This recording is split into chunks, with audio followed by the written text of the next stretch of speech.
Good morning. Morning, chat. Happy Wednesday. We are we are not starting the stream with calculus today, like the last 2 days. Good morning, everyone.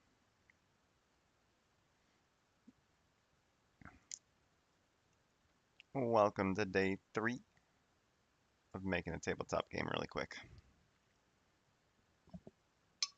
Everyone got their morning oatmeal? I sure do.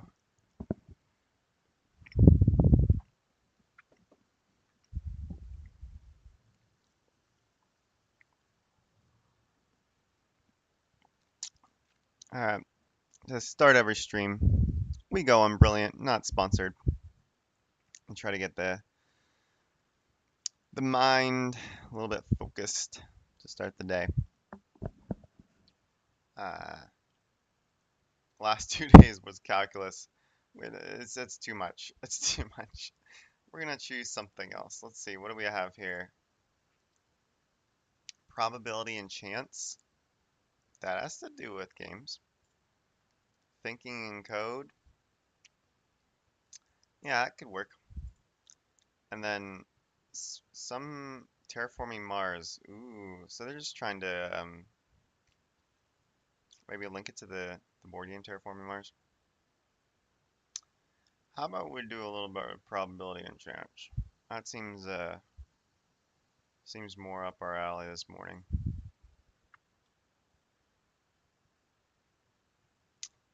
So essentially, brilliant.org split into all these little lessons. Let's chill and do this for about 10 to 15 minutes before we get going.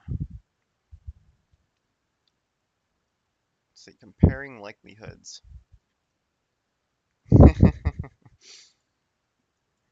Yes, that is true. Are you more likely to draw a square or a two? The square. Are you more likely to draw a star or a one? Yeah, this is way better than calculus. More cards in a deck meet a goal. That's more likely to happen. We're so close to counting cards. Just after that, I had no idea.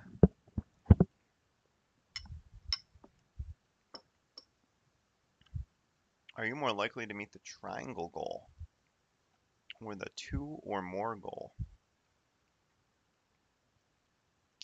Oh, you mean like a two or a three? Yeah. Select the goal that's most likely to be met. I'm pretty sure again threes. Select the goal that's most likely to be met. Well, there's three of those. All right, we win. And then they really like to reinforce the whole thing. Make sure we're learning. Uh, it's the same. There's two triangles and two evens. Oh, four's an even number too. Select the goal. Oh, the squares. Wait, wait. There's four odd numbers. Hmm. Nice work. That's what the guy says every time. How many things? Oh, just a few. Multiple decks. Hey, that's like a lot of board games. There's usually more than one deck of cards going on. All right, what else do we got here?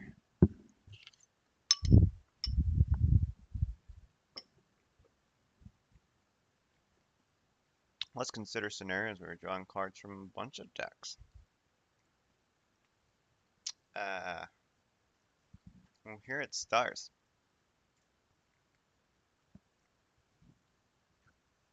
Say who to the what now? Select the goal that's likely to be met when drawing a card from each deck. This one is stars. Stars and a 2. There's one triangle and 2 2s. And one triangle and 1 4. Oh yeah. We got 1 and 2 and 2 and 2.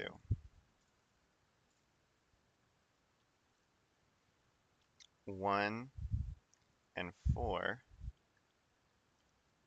1 and 1. Yeah. We know what we're doing.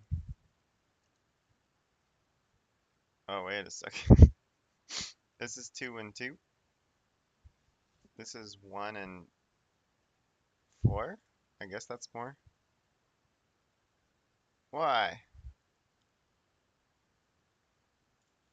Try the other one.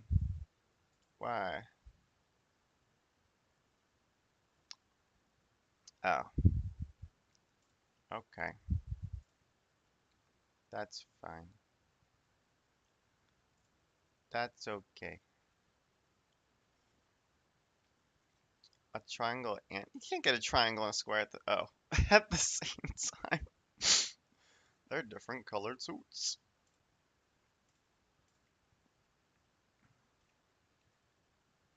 We got a white too.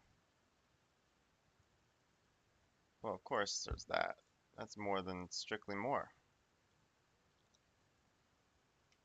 We got a triangle card and a circle card. Wait, this happens twice. Twice. And this happens once. Nice work. Nice work. We get to eat more oatmeal. Yay.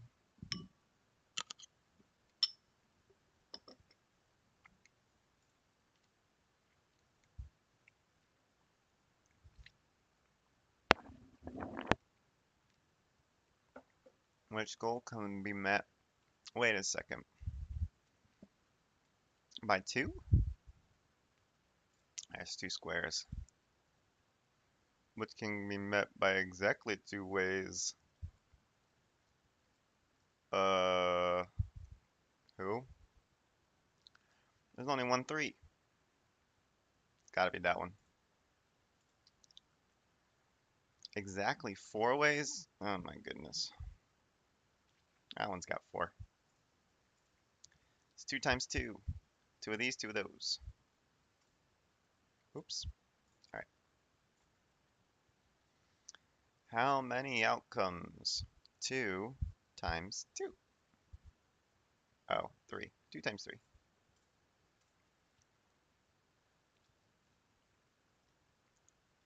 So you take the number of cards in each and you just multiply them together. It's 9. 8. Man, 2 times 4, we can do multiplication. That's a lot easier than calculus. It wasn't that hard. How many outcomes? 1.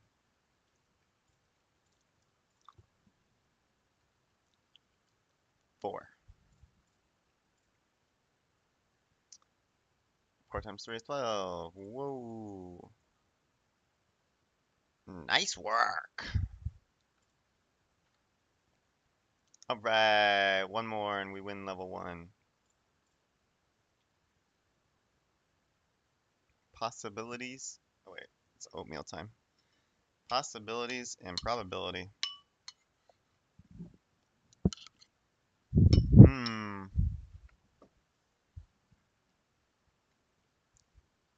Hmm. Uh-oh. Uh-oh. How many outcomes? 3.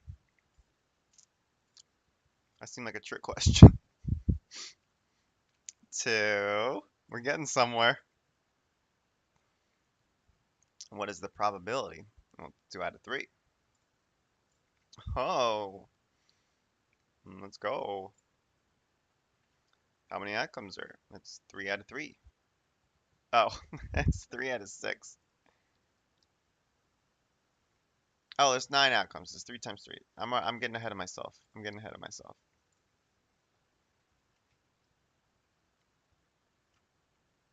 There's 4. This is just what we did it. Well, there's 4 possible things.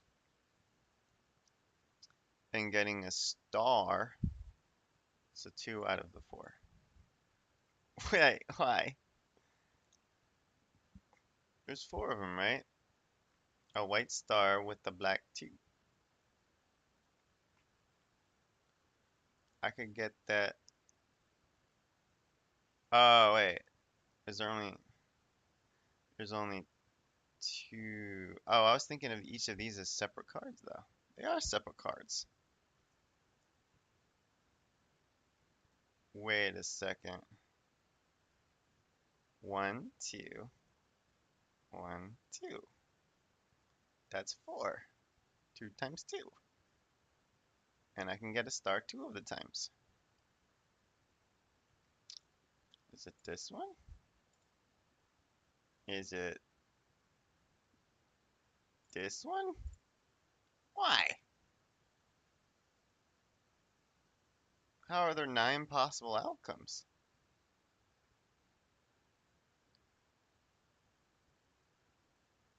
I think that lesson's wrong, chat.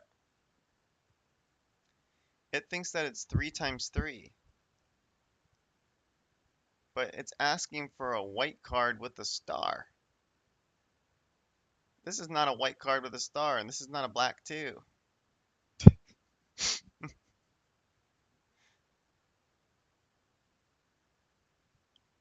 Wait.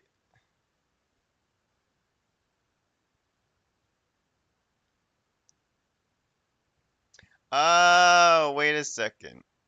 You're drawing a card from either deck, so there's 9 possible outcomes. Okay. You're not drawing a card from the ones that we want. Okay. It's fine. That's all good. It's all good. I thought brilliant was wrong. It's not wrong. 4 times 2 is 8. How many outcomes for me to go? That one would be 3. Well, there's 8 possible ones because we're drawing 1 from each. And then we can get 3 out of them, so it's 3 out of 8. Nice work. Oh, look how happy he is. We leveled up. Alright. We did it. We're competing against this guy, Cool M. He's doing way too many lessons. I guess we're only a little bit behind. No, no more calculus. Okay. Cool. I think we're all warmed up. I think we're ready to go.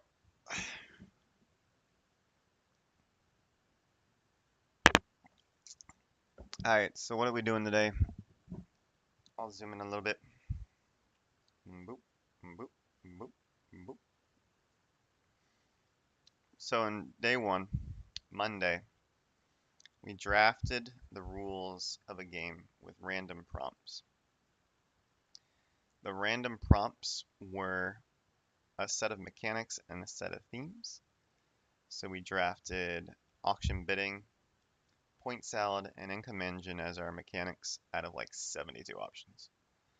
And then our themes We rolled a Western and art, and we had maybe like 30 theme options or so. With those, we drafted this whole document. So everything we have in this document was done on Monday in about an hour and a half.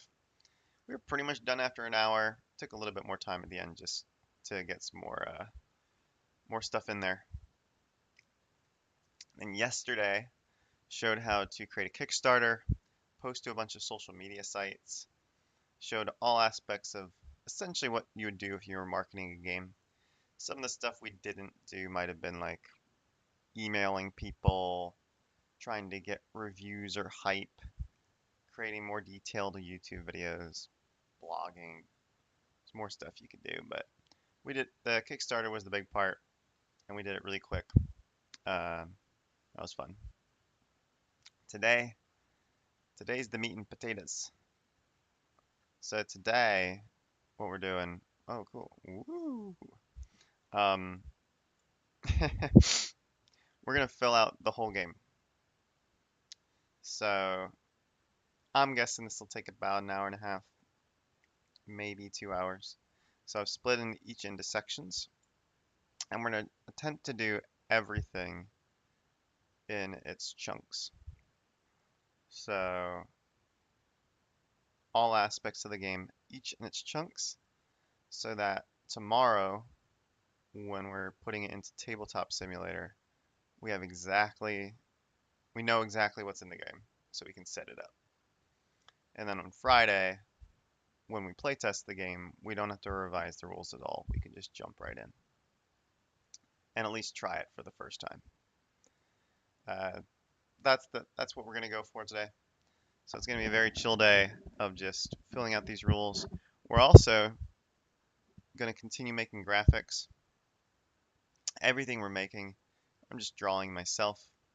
So of course the drawings aren't gonna be as good as if you had an actual artist or stuff like that, but it's all good. So that's what we're gonna be doing today. All right. So before we get started, just a little bit of this, finish off this oatmeal here. It would be nice to have some music. I gotta get some royalty-free music stuff.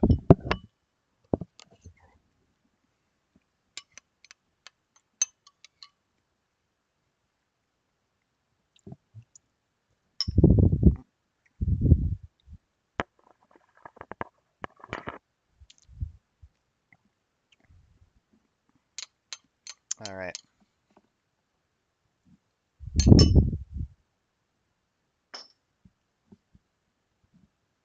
Well, let's get going.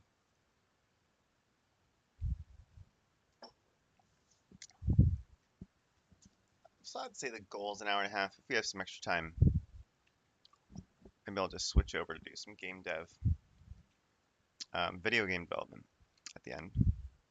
Mix it up. Okay, speed run. We're gonna first do our components and work our way through this lovely game. 3, 2, 1. That's it. Alright, so in Masterpiece Museum, what are we doing? You have somewhat of a party game. I would say it's also an engine builder, so it's a mix of a party game and a Euro game.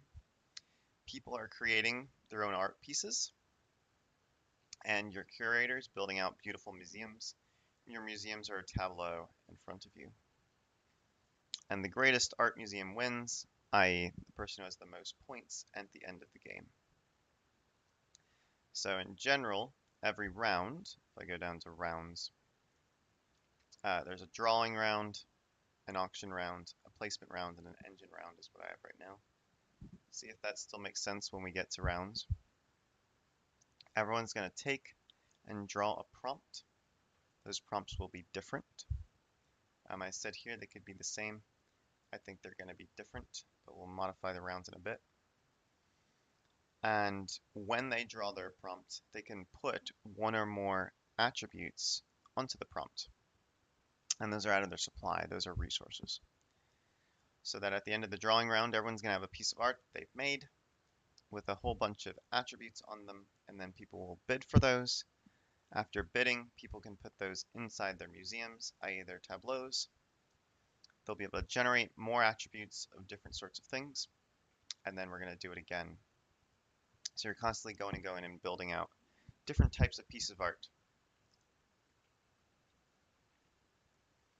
So, what are our components? Well, we're going to do this. We're creating, always creating games like it's a physical game, not a digital game. So, anything physical is going to be our component. And then when we create it in Tabletop Simulator, we'll just create each of those things as a digital component. So, component's a whole bunch of paper. These are going to be note card shaped. So I would guess you just have stacks and stacks and stacks of note cards. So I would say, let's just put it like a deck, not a deck, pack, large pack of note cards.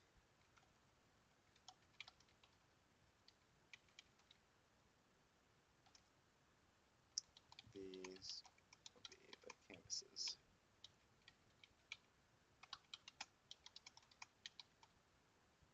All right, so then our component. And naturally, every time we have a component, you got to show a picture of it because that's what people expect in a game manual.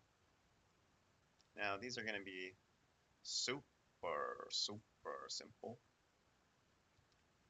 And we're just going to create a square.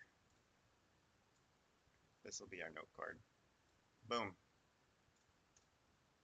Oh yeah, I just got to switch it over. Bam. So our note card is a square. You might say, well, duh. And I'll be like, yeah. I just need a border for our square. Easiest way to create a square, in my opinion, is doing it like that. And then we'll just copy this into the game. So copy. And we got our note card.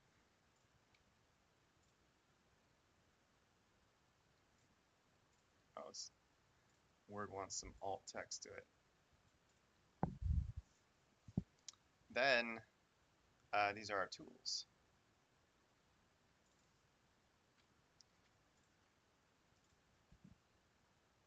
Let's say tools. Drawing tools.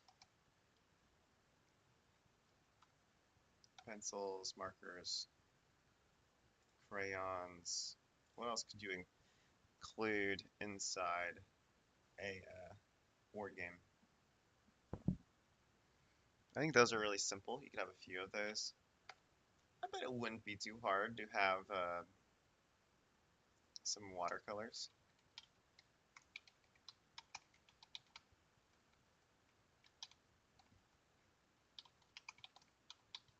It'd be way messier though. That's fine.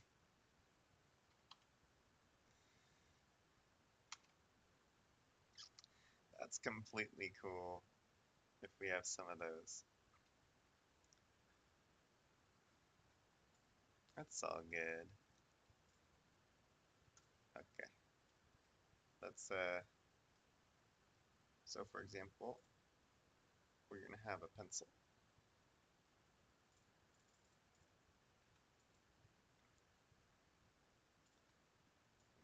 Oh wait, why isn't it drawing? Oh, so I have that selected. We'll draw our pencil.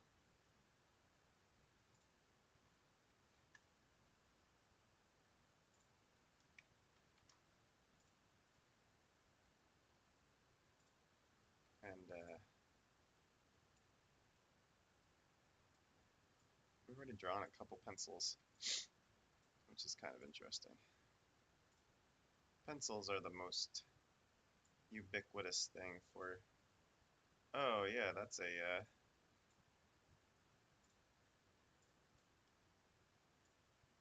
drawing implement. That's what I recognize. It's a pencil. Of course. It's a pencil. And then, did I even put a pen? Of course you could use a pen. No one draws art with pens. That's that's lame. I just took out a pen and did a sketch. I mean, I guess you could. There's a crayon. Crayons don't have smooth edges. It's like all crumply. That's a crayon. Yeah. Oh, but crayons do have the paper on the back. If it's like Crayola or whatever. Yeah, there's no way we're including Crayola, of course. There's our crayon.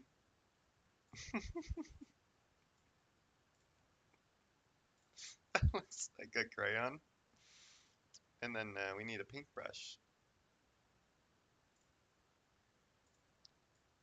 Yeah, make a little paintbrush. It's like a little thin guy. And then at the end, it's a brush. It's got the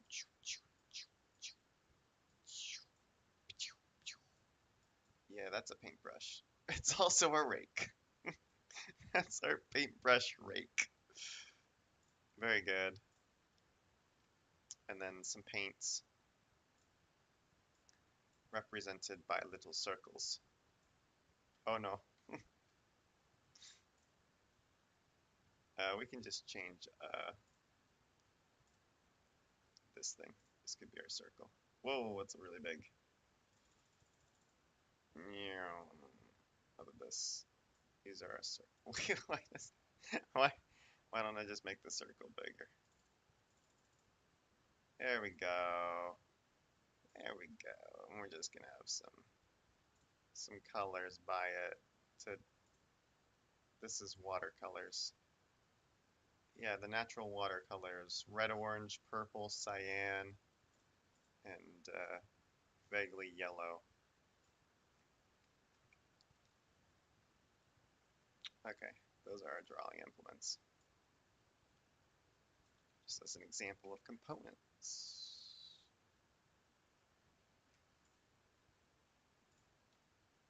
Look at that. Okay. An hourglass or timer? Do people even use hourglasses that come in games? I mean, we're gonna need a timer in TTS, and timers are super easy to put in. They're just objects. Do people use hourglasses? Like, if you have a game and it's timed, most people are just like, I'm not gonna time it, or I'll use my phone. So, nah.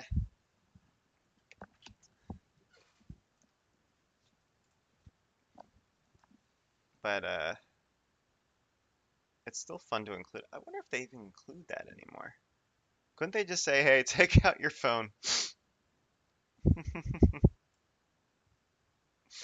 I mean, they could. All right, let's just create a little timer.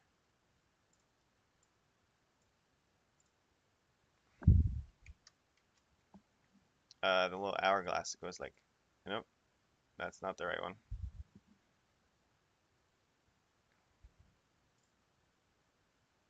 Boom.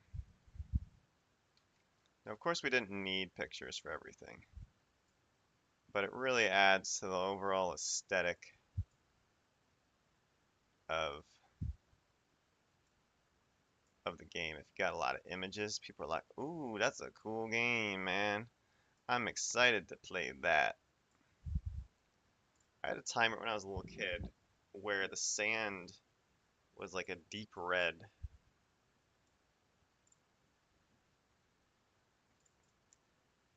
And that was kind of cool. Yeah, it looks like this. It's a blood timer. Yes. Yes, the sands of time are coming down this timer. Beautiful.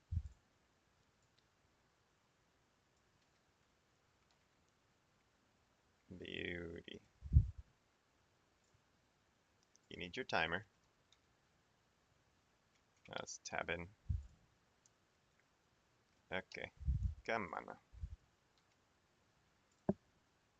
Clearly. And the deck of prompts. Do you need anything else in that? I guess your tableaus, your tableau boards. Uh,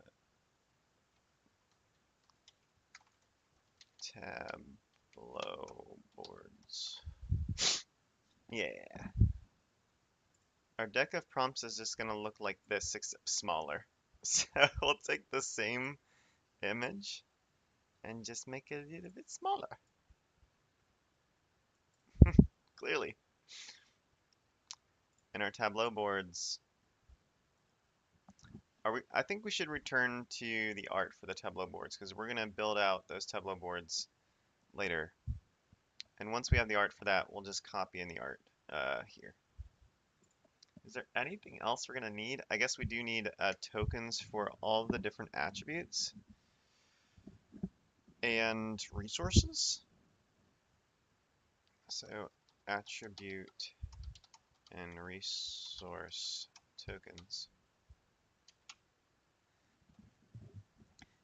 Games usually specify like how many attribute and resource tokens there's gonna be. I have no idea right now. If we go down to our attributes, we have 8 of them. I guess really 7. Well, we have our tools. What are actual attributes like we need? So there's going to be gold, reputation, power, or what are we going to call it? Influence. Gold, reputation, influence, beauty, creativity, vogue. 6 of them.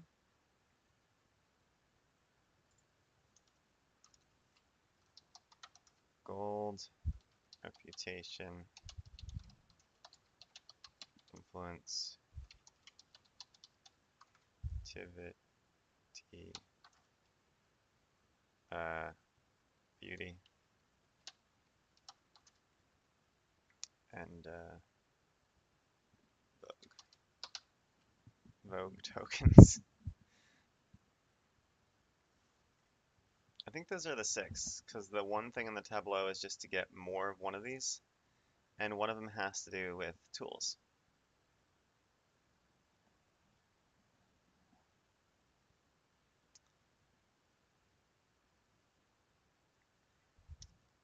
Okay. I think we're done. I think we're done with components. Because essentially the flow of the game is you'll have a deck of prompts, you'll have your tableau in front of you, and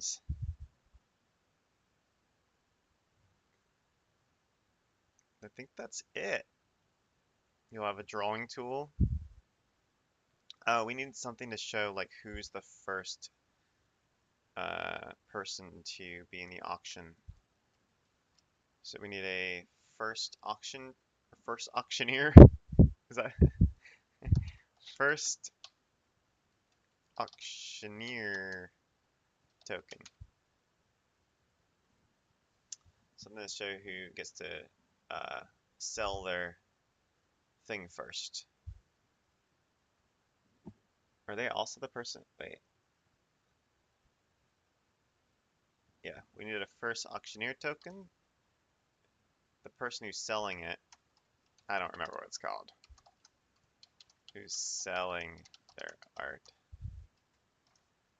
And then the first auction taker, first buyer.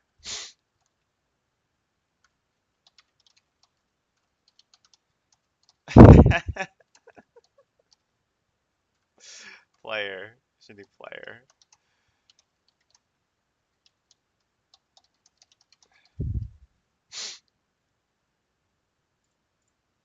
I don't know the words.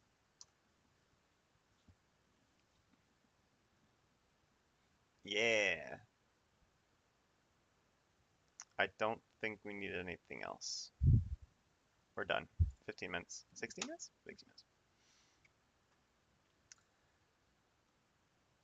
Setup. So I said 3 to 6. Would this work? Does an auction game work? I guess an auction game, because someone's going to be selling, and you can't buy. Oh, that's a good question. Can you buy your own piece of art?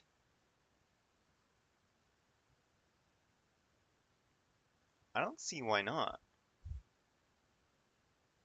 What if you wanted more of your own stuff? I think you could buy your own piece of art because in this game it's going to be about acquiring art and certain attributes in art. And maybe you want to buy what you made. Yeah, I think it could. I think it could work. I'm going to say 3 to 6 players.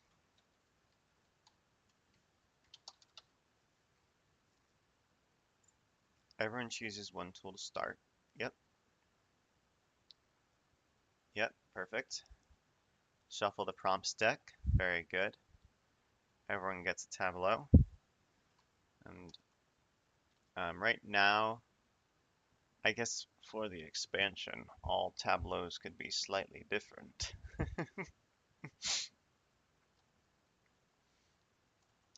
Blank tableau.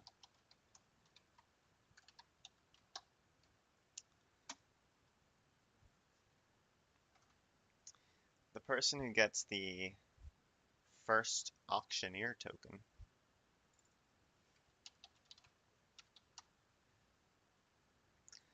is the last person who created a piece of art.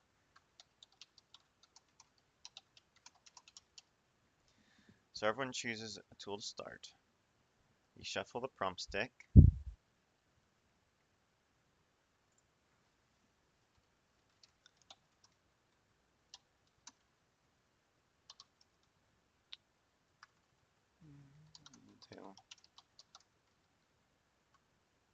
Put it. Do you need to specify where you put it? I guess in some games it's like, this is how you organize the play space. You have a very specific space that you put the board and the discard pile and stuff. This is like a just, there's nothing in the middle. Everyone's gonna have their little tableaus, everyone's drawing, maybe watercolors out. Um, put it in range of everyone.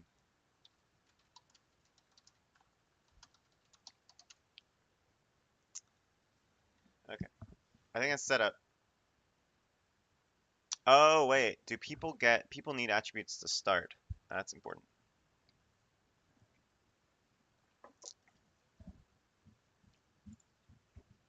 I think to start, everyone gets 2 of each. Well, gold is interesting in that gold is used to bid. And these are the 5 attributes. Well, those are tokens. Another attribute is the actual drawing tools. So I would say that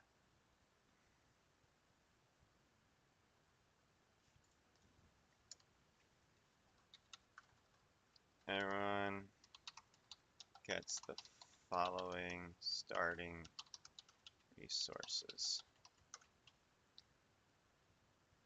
I would say to start, everyone gets 5 gold, 2 reputation, 2 influence, 2 creativity,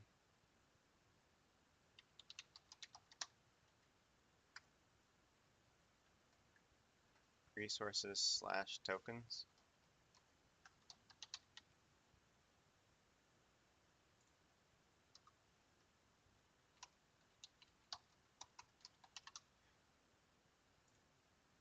Five gold pieces.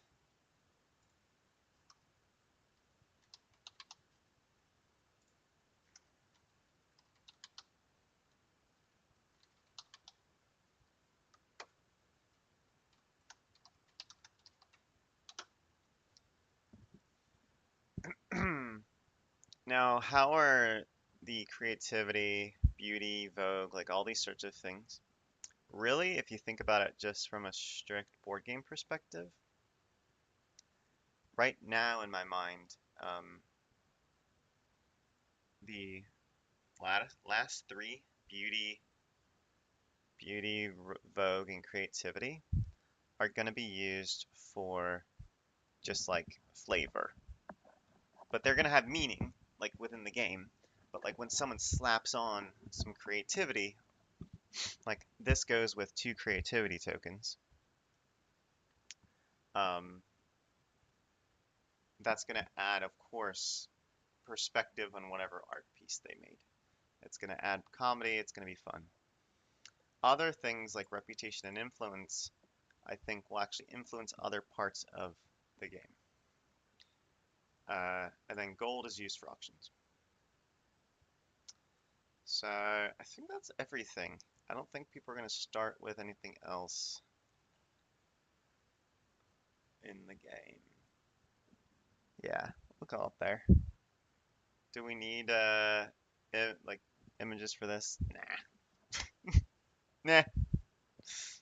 Okay. So now we're going to get into rounds. And the whole game flow is split into rounds.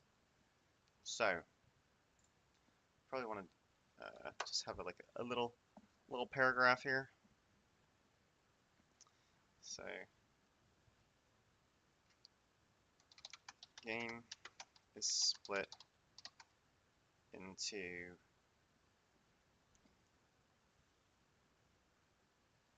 what do we call each round is a round? Should I call them phases? Like the whole thing is the usually rounds and phases are what people expect. And then because you could fill out your tableau, I'd say into up to 8 rounds. Because there's going to be 8 pieces of art you could put on your tableau. You could get more pieces of art, for sure, in a round, which is why it's up.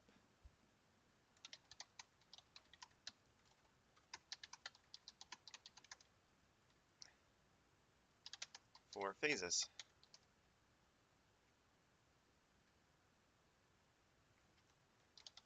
These phases are in order: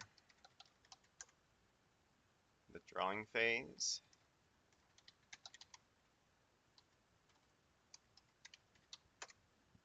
we have the auction phase,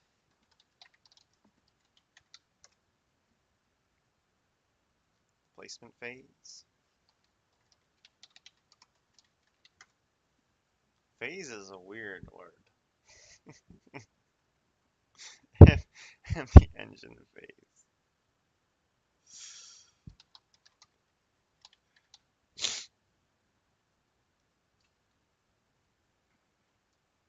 We're calling it like your engine. Is there anything else that we could be like?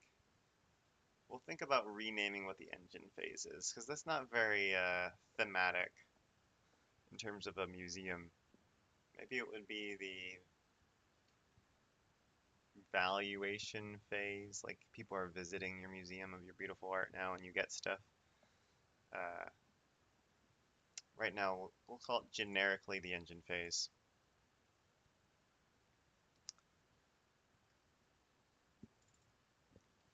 So, phase. All right. So we're going to say each player draws a prompt from the prompt deck. This is the prompt that they will have to draw this phase. Now, a question, some people, when it comes to drawing, like, this one's so hard to draw. I don't know how to do it. And you're all like, just try. That's why it's funny. Um, you just leave it to people to home rule whether you're allowed to put an art piece of like a prompt back. The point here isn't that the prompts are hard or challenging. It's that you're going to be able to draw something. Uh, so I'd say if somebody wants, thanks for the new follow. If somebody wants, they can put back their prompt and draw a new one. Sure, it's all good. Not a big deal.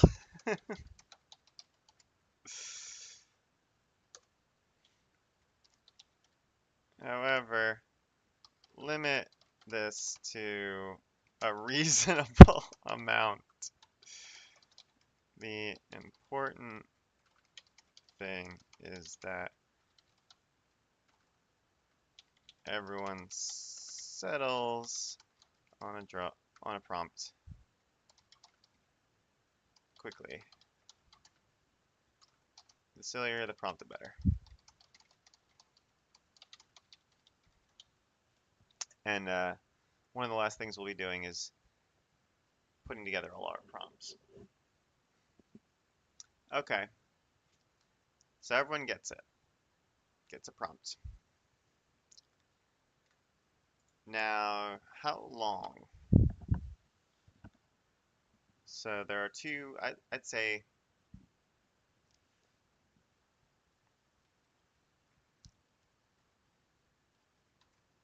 everyone chooses, so using the tools in front of them, each player draws their prompt. Oh, and so in some games you're like trying to guess the prompt. In this, it's public. So that's a good point to say. This is the to draw. The prompts are public. Wait, where'd that happen? Oh, I'm not doing Control B. Public. Anyone can see anyone else is making. Oops. Each one draws their prompt. If you have more than one tool, you can choose to use any number of different types of tools.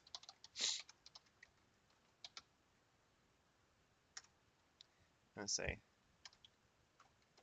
it is up to the players to decide whether they want to use the timer.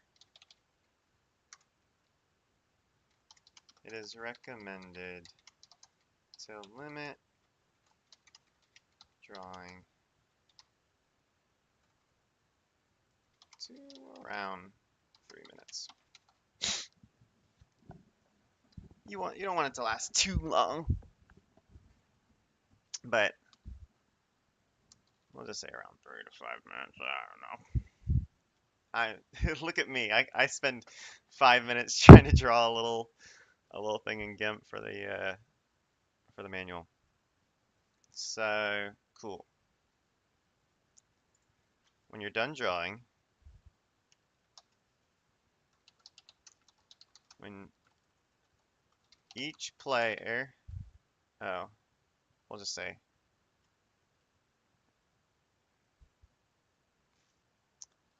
when time runs out, or when each player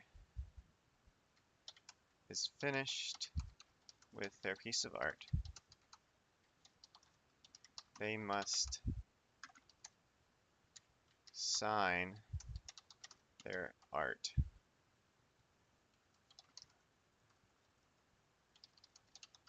Their signature. Or something that shows it is theirs, like their initials. Only use a tool that you also used in the art. So tools are important. They're like one of the attributes.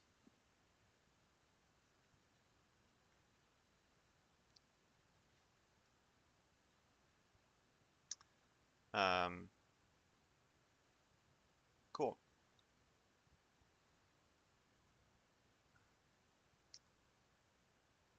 So one of the things, the actual drawing of the art is public, but what attributes that they're going to put on the art, um, I think is, well, it's also public. It's not that big a deal. So one of the things is after the drawing, this is the drawing phase.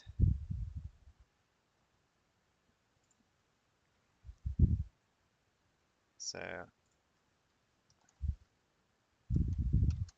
after um,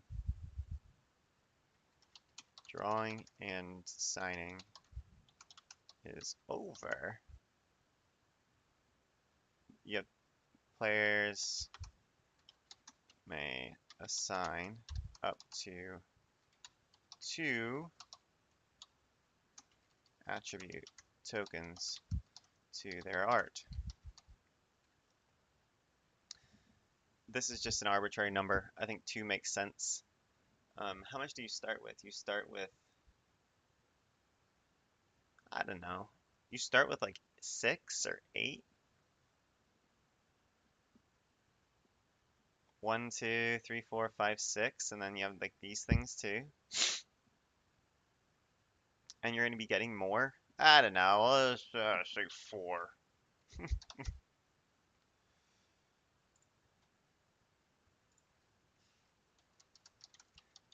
Attribute tokens on the art itself to designate that they have been assigned.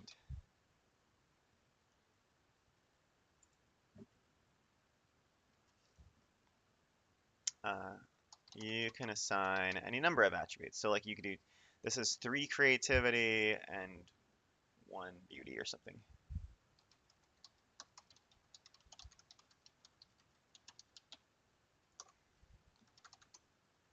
The number of attributes you may assign for could be more if you have unlocked the attributes part of your museum. So on the tableau itself, there is a part that says A, and this, if you unlock it, you're allowed to put down more attributes on your art. We'll get there in a bit. Okay. And here's an example prompt. I forgot to sign him. I need to sign him. Alright, we'll copy him. And we'll put him back into GIMP. We gotta sign him.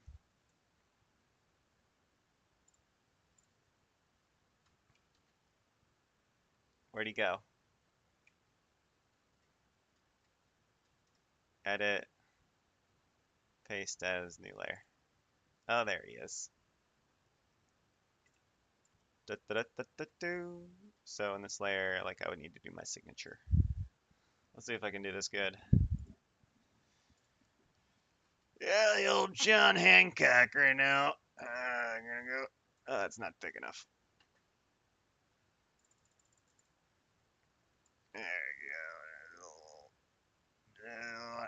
Just a little. Yeah. Look at that. It's beautiful. And then we need something to denote that I like put tokens down or something like that. Eh. Ah. Oops. Copy. We're back here. Delete. Oh, there it is. Yeah, cool. Now he's signed.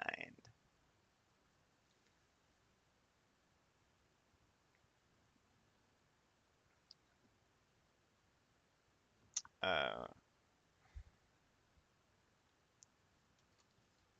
and say once everyone. I keep saying everyone instead of all players. I guess it's the same thing. All players have assigned their attributes. Yeah. Then move to the auction phase. Cool. Now we're going to do the auction phase. I could have split this up into different splits in here. Oh well. Oh well. So auctions are annoying to define because a lot of different games have different ways that they do auctions. And then some people in their minds are like, nah, auctions work this way. And it's just like, just do it. Just make it happen. Just make it happen. Um, so the important things is that players bid using their gold on the art places in play. So start with the player who has the auctioneer token.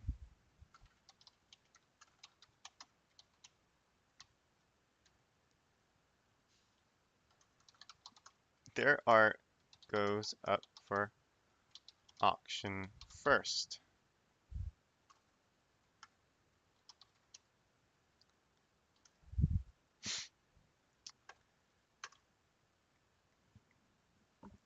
Even here, I said classic bidding using gold. just, just do it. Uh, I don't know. Um, everyone,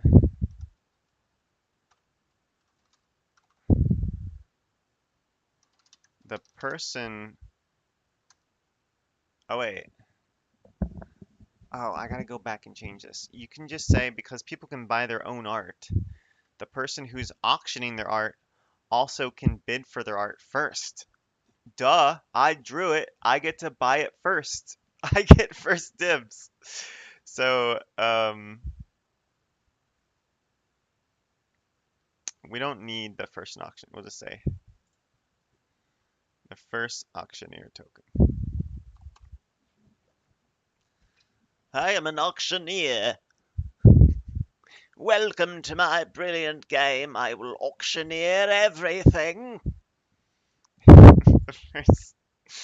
So, a person who is selling their art is also the person who gets to bid first. Now, if you buy your own art, you don't get any gold. So, um, let's see here. Let's take this out.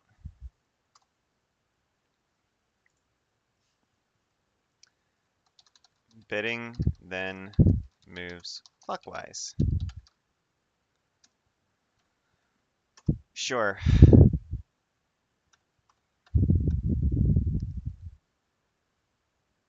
Clockwise. Cause like, I'm thinking about like poker. Like if you're in a poker table and you're putting in bids or bets, I guess you're betting. That's a little bit different than like an auction where you're just putting up a sign like $300, $400.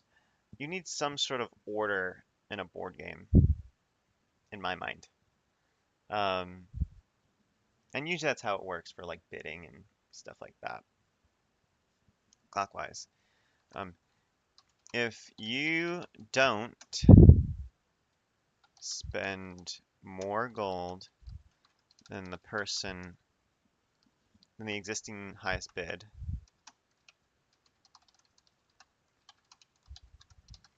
then you are out of the auction.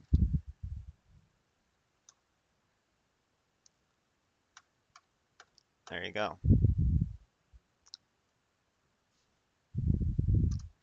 If no one bids any gold for the auction, then the art gets immediately sold for free to the artist who made it. Seems like a good rule.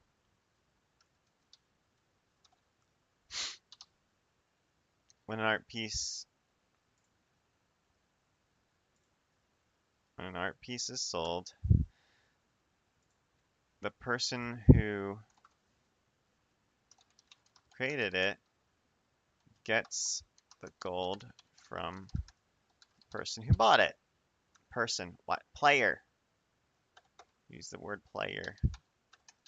Who created it gets the gold from the player who sold it.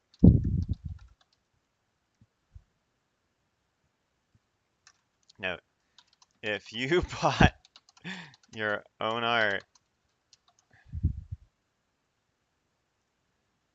pay your money to the bank. You lose that money. You can't just like spend all your money and pay yourself for it.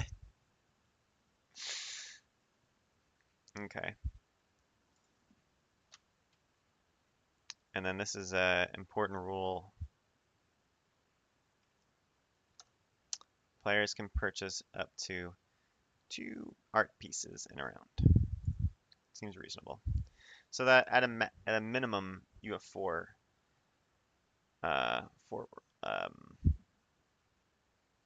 4 whole rounds of the game.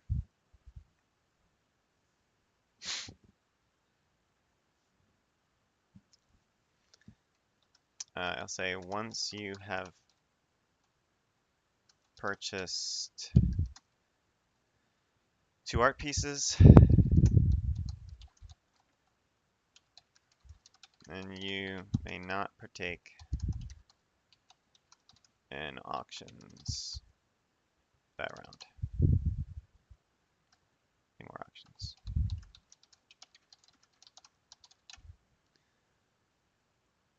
I guess we'll call it a phase. We've been using the words phase and round.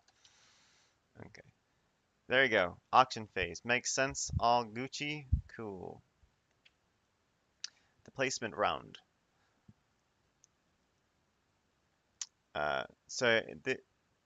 This is the game flow. So now you finally got your awesome, cool things. Now you get to place it on your tableau. Your wonderful, beautiful tableau, which we might completely change how it looks. You assign the art pieces in their tableau one at a time. I said in turn order. Does it really matter? You kind of want everyone to see what you're doing. That's one of the things I like to know. Like when I'm playing board games and someone's putting something in their tableau, I want to know what they're doing and like how much stuff they're getting and like keeping track of that. That's important to me. Some people are just like, do all the things, and I'm like, what just happened? And like, it's not important. I'm like, it's kind of the whole game. Um, Anywho, one at a time. So who cares what turn order is?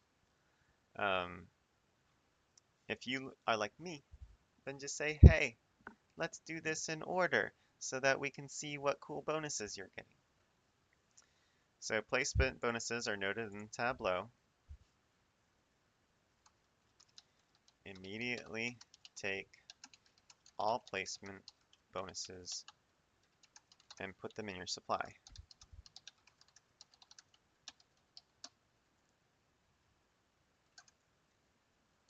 All attributes on art pieces stay on the art pieces for the sake of scoring at the end of the game, you have these attributes,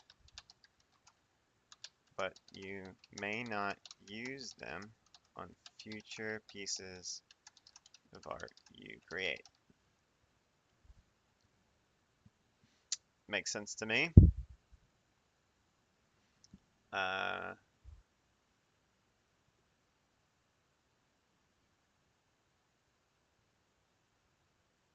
Cool. And then if you put an art piece that has attributes that align with the museum location,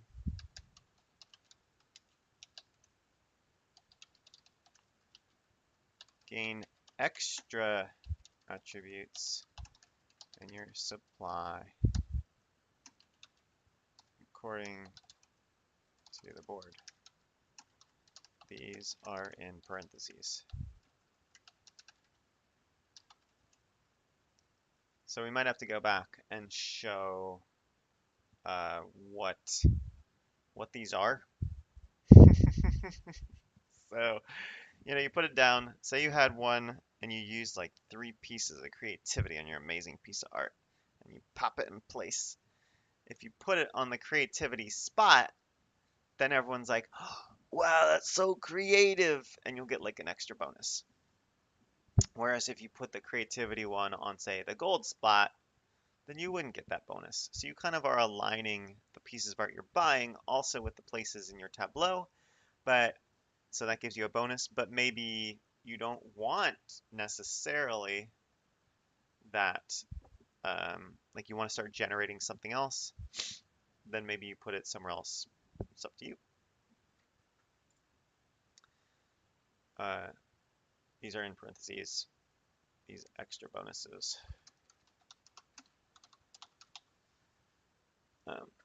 And then lastly, there are also placement bonuses for connections. You only get these bonuses when you first connect 2 pieces of art together. So I guess I could actually put that as a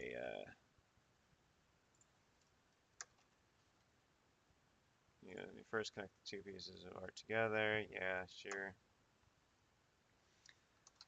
These bonuses are labeled just like the other locations. All just like I'm trying the terminology. The iconography, that's the thing. The same iconography as other placement bonuses. If you have a piece of art that has both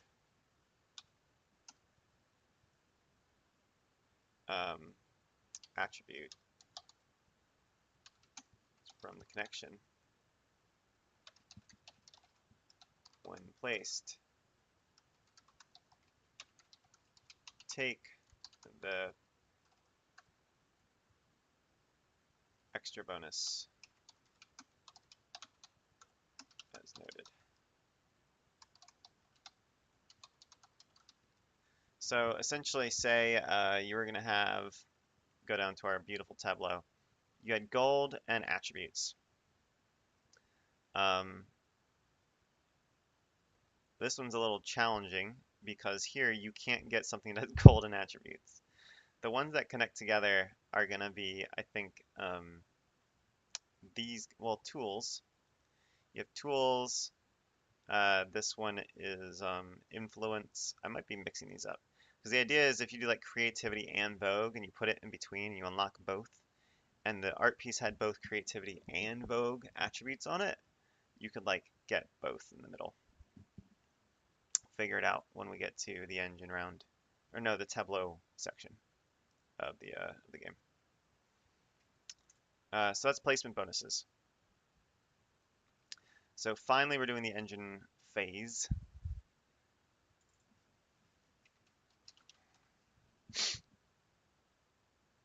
Engine phase. Really fusing like a party game with a Euro game here. It's pretty cool. So all art pieces generate stuff. Yes, yes they do.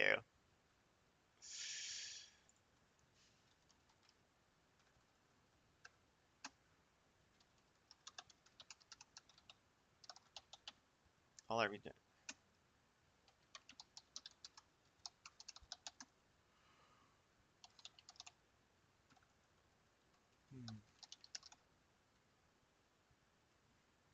Here's a diagram of the tableau. Yes, it is. Trigger each of the filled museum locations in any order.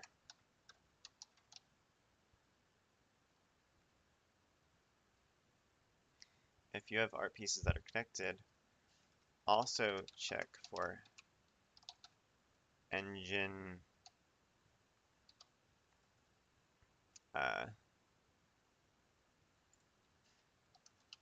gaining resources. It's noted. Also check for engine icons.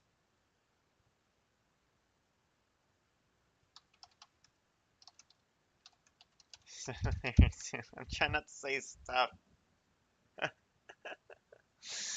If you have art pieces that are connected, also check for engine icons there too.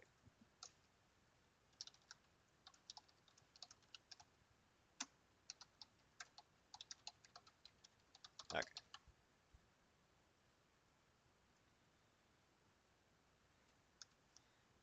After everyone has collected all their attributes,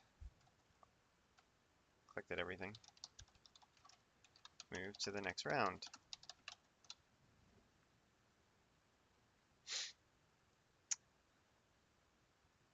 And put them in the personal space.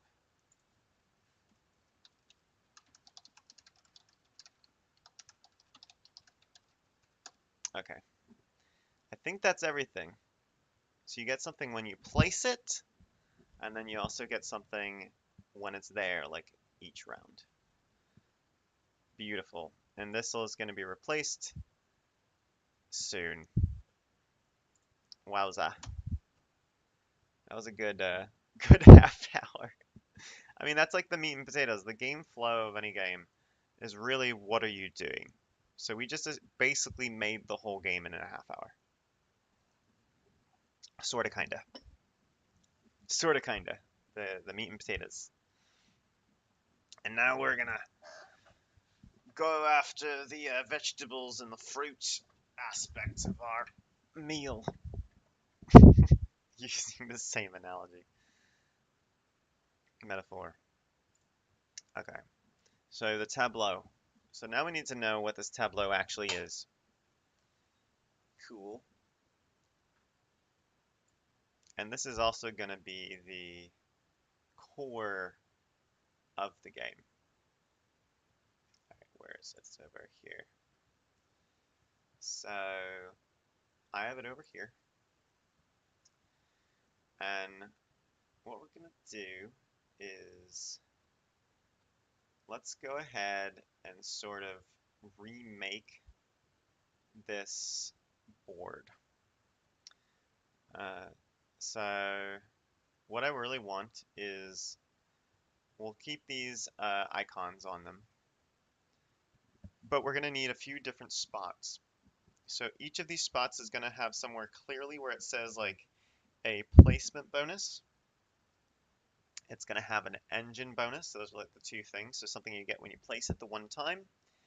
You get the engine bonus, which is like at the end of every round. And then we're also going to need to think of icons for those things. Usually a placement bonus is like a lightning bolt, like an instant effect. An engine bonus is usually like a gear icon, like it's generating something is a common icon for it. And then we're also going to want to put those on each of the connections. So let's go ahead and create this board again and just make it a little bit more pretty. It is going to be, I like that idea of a vertical tableau. A lot of times the tableaus are horizontal, but the way that these are connected together, it kind of makes sense for it to be vertical. I guess you could stack them horizontally the same way. Should we break the norm? Probably shouldn't break the norm. Fine, fine. What is a normal board like? 600 by 800? Eh, eh, mm, sure. What? Am I stupid? Oh, yeah. 800 by 600. Oh, that's the size we wanted. I think I actually wanted a little bit more wide because we're gonna need to put like cards, 4 of them. Let's just do canvas size here. If we think about 16 by 9, that's usually about 10, 11, 1600 by 900, 800 by 450.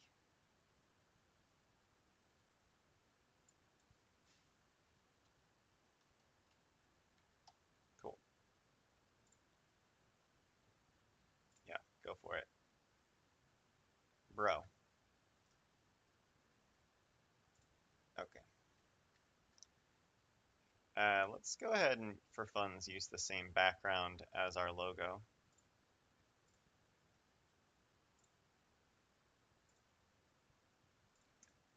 And then each of the sections will probably have their own color. Let's go ahead and also let's first create the slight border around the edge. This one's going to be a lot thinner.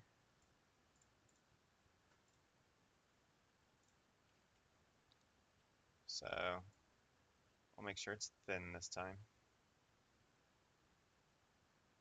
Hello? Oh.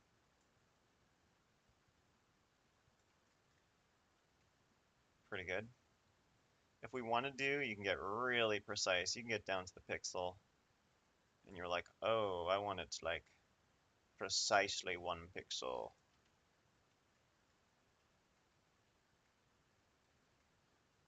Very easy in GIMP to do this. So if I'm like, boom, boom, shakalaka. And then when you zoom out, you actually have a very nice thin little border. Go ahead and grab our, what would you call that? A light violet?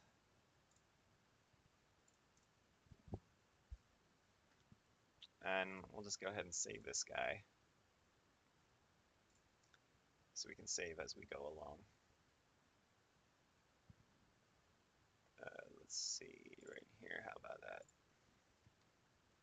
And I'm just gonna put Masterpiece Museum Tableau. Just saving it. Okay. So these are going to be split into 4 sections. Now when we, come on, microphone. When we,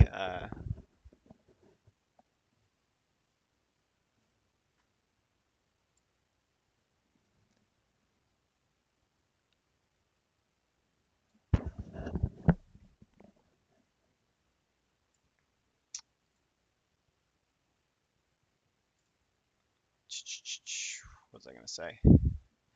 Um, when we put out these cards, we're basically creating a tableau of an arbitrary size right now because we're just specifying what the tableau looks like. If you're going to create a physical game, um, you basically would have to, um, you'd specify that the little cards fit in the spots perfectly. It is what it is. I just saw, what, Alara? Um, yeah, I can always reply in chat. So I could say, hello, just saw the message. Cool. So this is annoying. I do not know why it duplicates it. I'll figure it out one day. It likes to do both. I'm always being duplicated. All right, so we're gonna go ahead and put, just split this up into our 4 sections. I want it to look a little bit better, but it doesn't need to be perfect here. We're still speedrunning this thing. So we're gonna split this bottom part up here. Ish.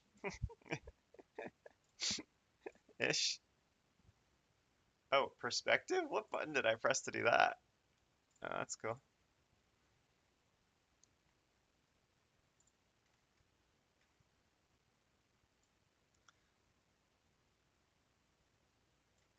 And then we just go in there, do a little border piece.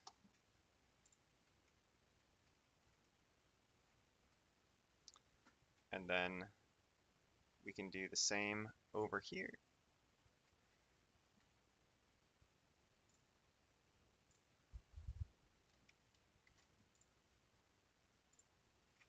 There are a lot of different ways to do this. I actually could have used what's called a pattern in GIMP to do it.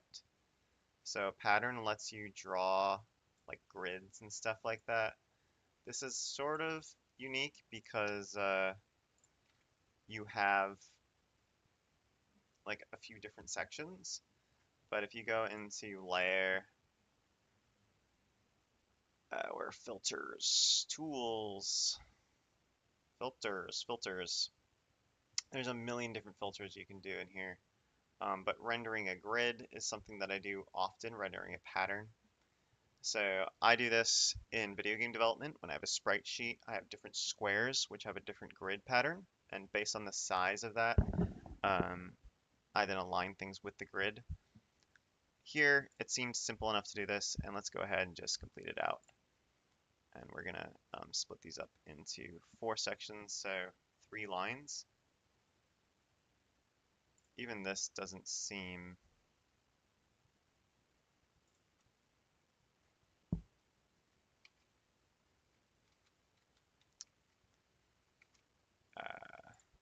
perfect, but that's okay. Trying to use shift. That's the thing, is it's real hard to tell if you're exactly aligned from a perspective. So even if I go like this, you really have to know how far, how wide this is. This is 800, or how wide is it? 800, yeah. So each of these is supposed to be 200 wide. So let's just go ahead and do a little bit here of, you can see in the bottom left here, it says the size. You can specify the size. We want this to be 200. It looks like that. That is definitely not note card sized. Really?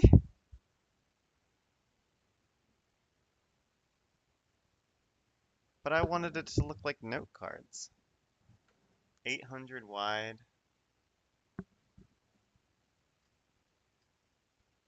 Wait, this is 800, right?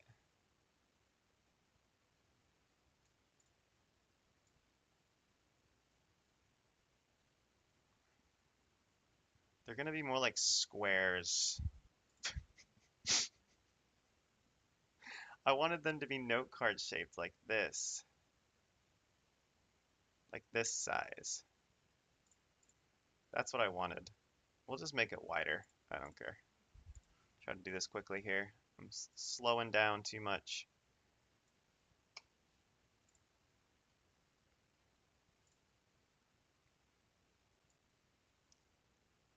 Slowing down. We're going slow. It's a great speed run when you start going really slow.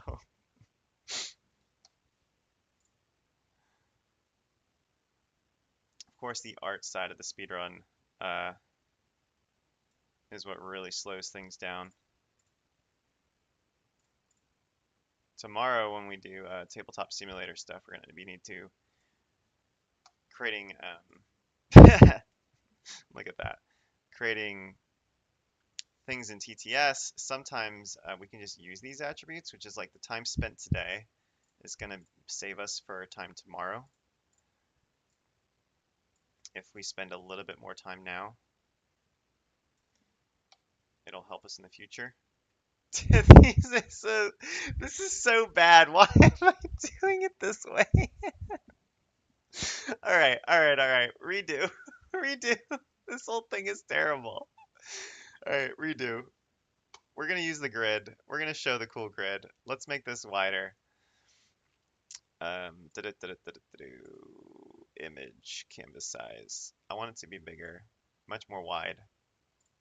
I was trying to do like a widescreen monitor, but it's like I need an ultra wide monitor. How about 1200?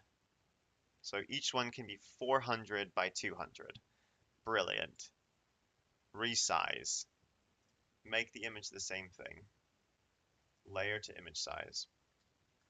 Okay. We're going to do a pattern. We're going to show how we do the pattern here. We're going to do a filter. We're going to render.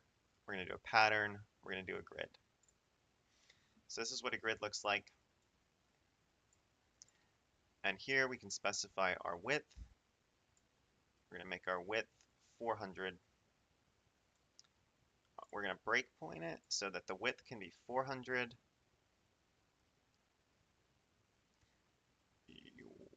Can I just specify the number? Of course I can. And the height is going to be 225, which is half of our thing. And then our line width, we can make like 2 or 3. Now, of course, the line width is going to be a little less, so let's make the height 220. 221, 222. There you go. Look at that. Wait. Oh, it needs to be 300. That's fine.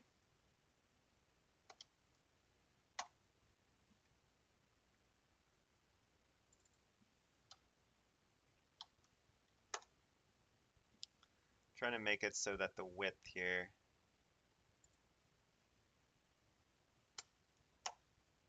fits the whole thing. There we go. Magic. Why didn't we do that first?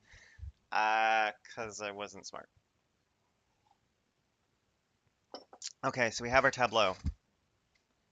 That's now horizontal. Let's just go ahead and grab our symbols here. Let's copy this layer, no, the visible layer. So we can copy the layer, edit, copy visible. We're going to go back here, and we'll just paste this as a new layer. Come on. It was not a heart. Oh my goodness.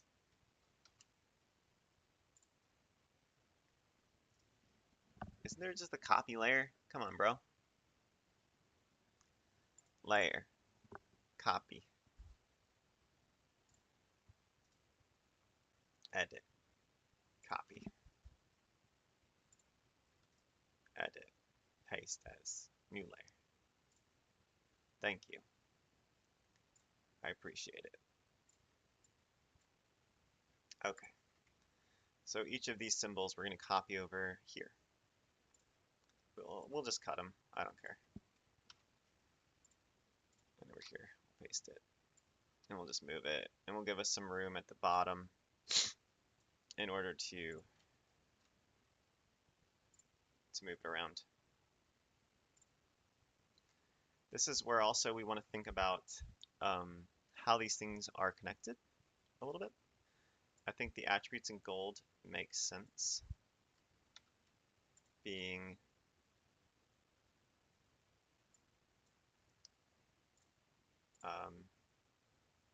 what in the world?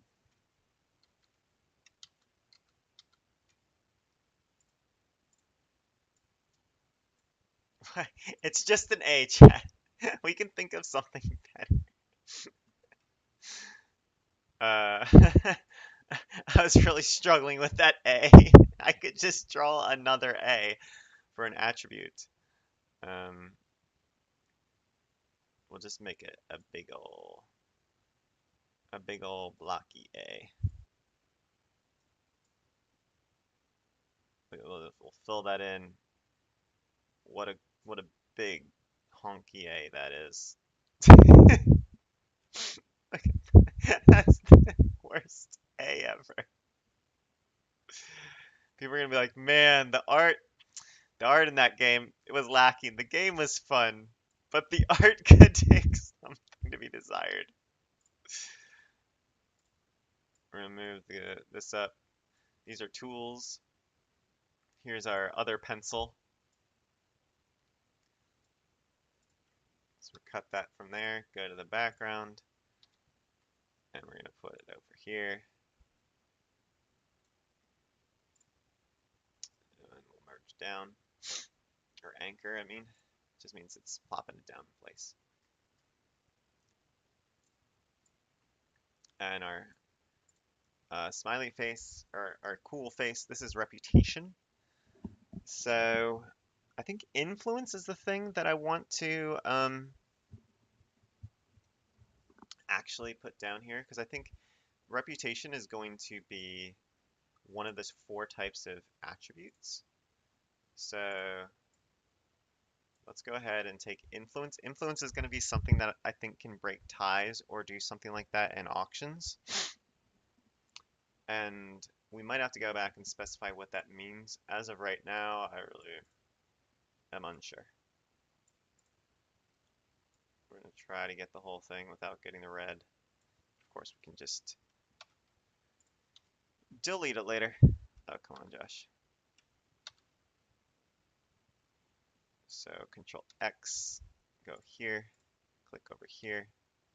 Thank you very much.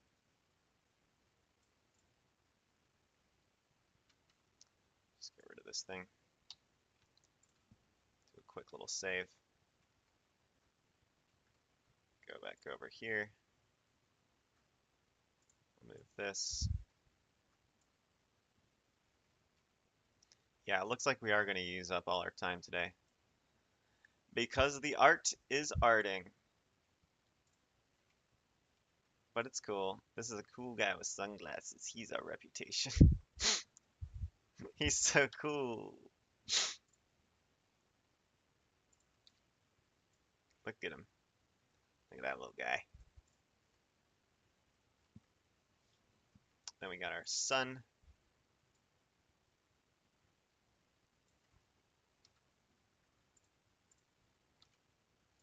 Put that there. We'll clean that up in a moment.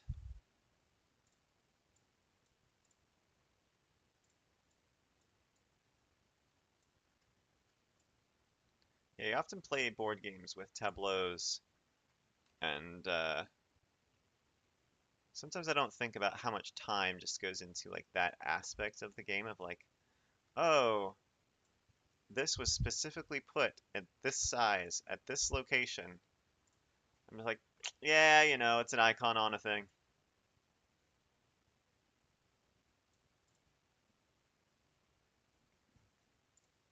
I think this heart, though, that's a good heart. Look at that. Best piece of art I've created over the last 3 days. Okay. Oh, oh, beautiful. Beautiful. Cool. And we don't need this anymore, this layer. We need that. Delete it. Let's go ahead and clean up our sun. Do do do do. This is the sun. It's beauty. Cause beauty's the sun. Do do do do do. Okay. Now, got the sniffles a little bit.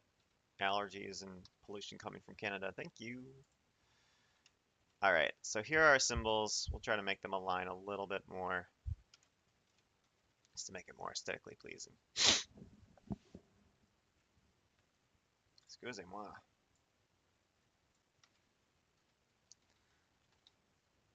So we're going to have these things here, and now we need to create the links between them, as well as how much you get from those spots, like the lightning bolts and things. So in our previous one, you can see we just had like squares. Essentially, that's what this is going to be. We're just going to put little squares between them. Then we'll have our lightning bolts and stuff to designate it. Before we do that, I need to take a brief break here. I'll be right back. Be right back.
Okie dokie then, let's get going. Let's finish this baby out, this tableau. Wow, it looks so good. Let's create our little blocks here. These are going to be, let's just do a new layer. I don't care. We just want to create a block. In fact, I don't even need to do it on a new layer. We want it to be roughly this size. Something where we can comfortably connect the two layers.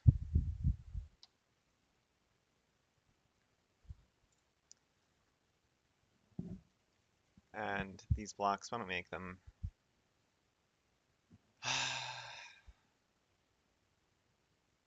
well, Let us make them, I don't know, blue for now or something like that. This light lavender color that we've been doing.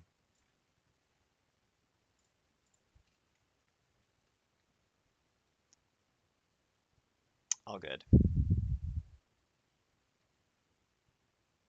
Do this. Copy. And we'll just put it here.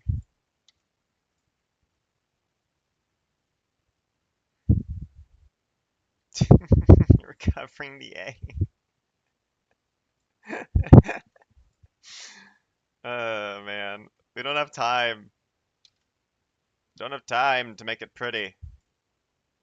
We've spent too much time.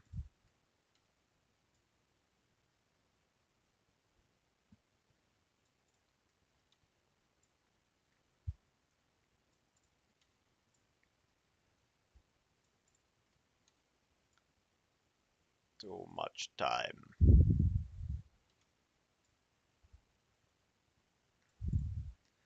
Okay, those are the connectors between the different ones.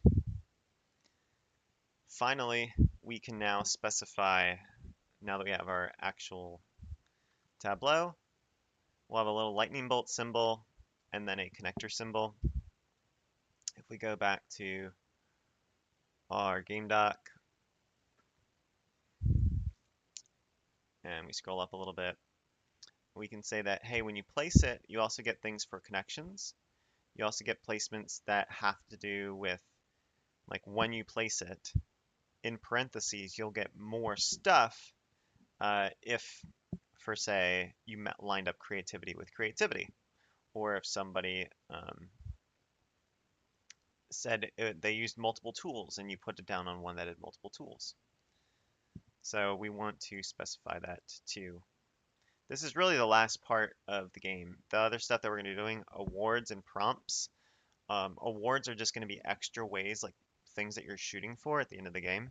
And prompts are just all the different prompts for the different art. So we can just really get a whole bunch of those out quickly. So we're going to zoom in here. I have really no idea of scope for each of these things. I think to start out, it would make sense to think about some way of like, these are the 8 rounds. So if you're thinking about how much stuff you get, say to generate stuff, say you were going to generate 2 things per round, and you did it at the very beginning, that would be like 16 things. 16 attributes, 16 resources. So when you get a placement bonus and thinking, well, the bonus for a placement in the very like second to last round, you want the benefit of having the engine outweigh the placement, but still have the placement be important. I don't know if it's like a 2-to-1 ratio or what it might be, but in general, you want the placement to always feel good, and for the engine to feel good if it happens, say, in the first half of the game. That's what we're shooting for here. We're just going to do it in black. How big's this? It's a little bit too big.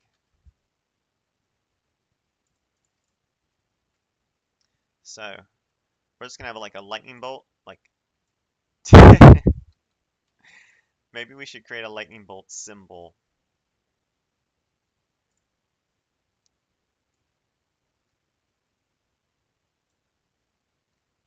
That's pretty good.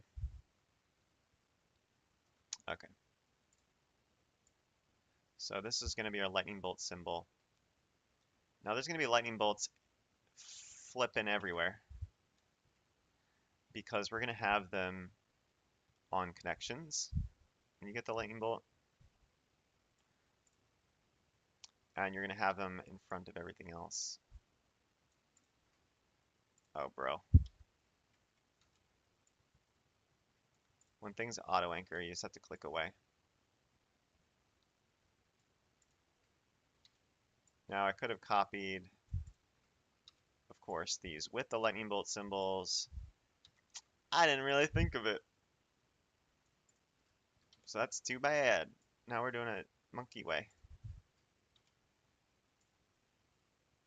I'm a monkey. We be monkeying around. Okay. Ah, cool. And we need even more.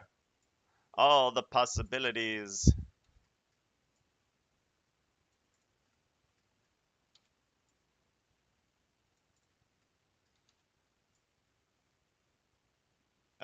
It's too close. Whatever.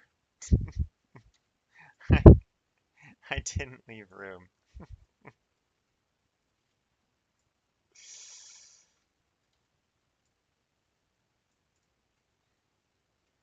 Oh well. And then we're also going to have to write a number and then in parentheses um, something, potentially, if you're matching up like the type and stuff. So for gold, when you slap a thing down in the gold spot, you're essentially giving yourself more resources to buy more, like to get auction things that you want. Seems kind of important. Uh, we're just going to slap down numbers. These are the things that are most likely going to get tweaked with gameplay. Um, you might have to have some mechanic where every round you automatically get gold, or maybe you could um,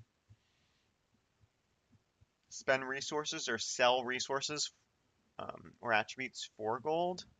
I'm not exactly sure, but why don't we just say you get 4,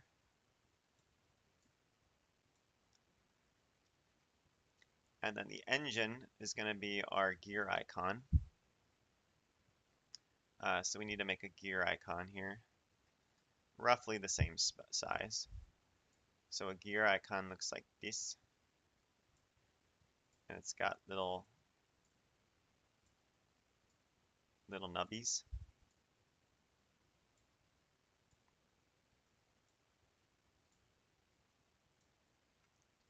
That's our gear icon. That looks remarkably good. I've played too many board games. That's actually pretty good. Okay. And each of these is going to have this too.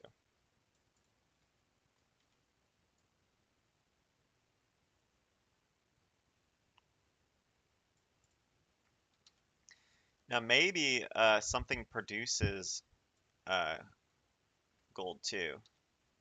So maybe like the engine um,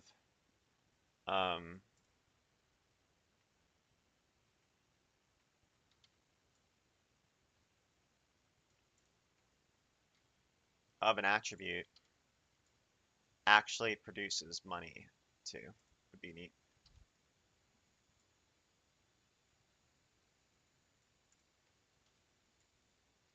So I'm trying to line these up a little bit.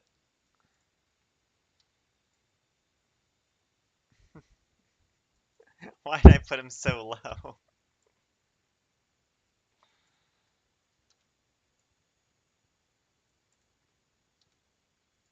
This is like eventually we're gonna make like a card game and then have to design cards and we're gonna be like, don't got time for that. Do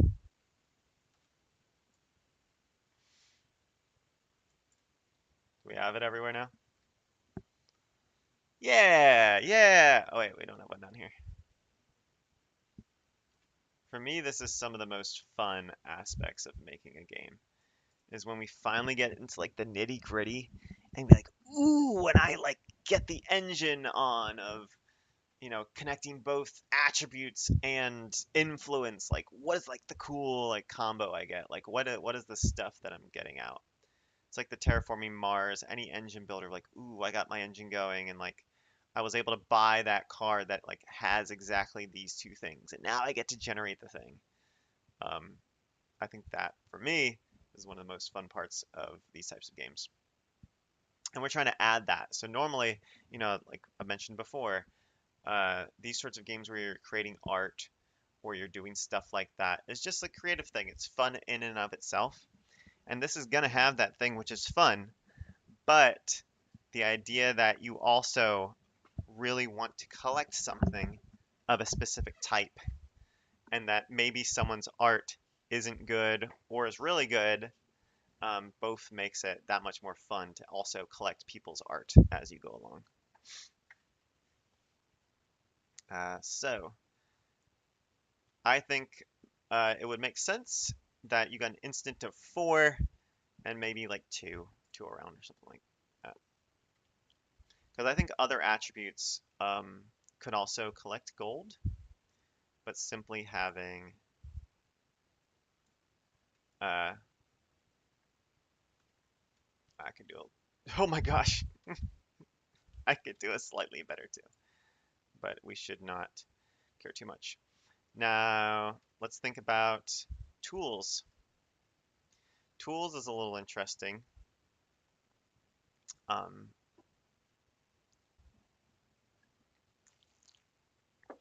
I should probably specify what you're collecting here. Um,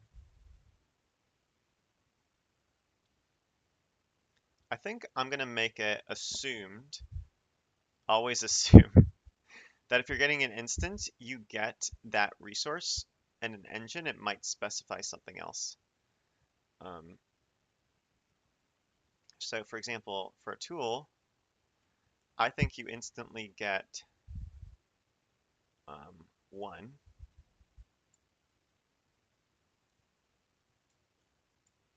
one tool. And here, I think you choose. So here, why don't we just specify you also get one. We'll just do one.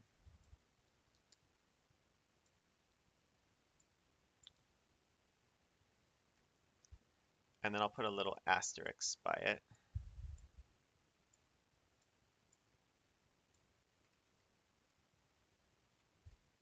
And the asterisk right here,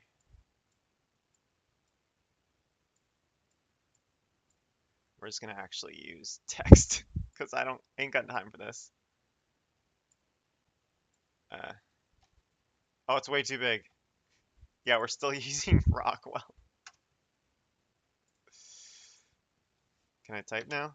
If no tools are left. Why is, oh my goodness. Why is text so hard in all programs? That looks so terrible.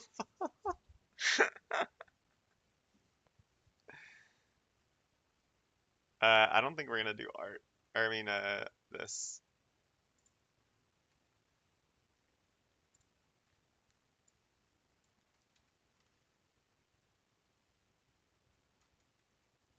Um,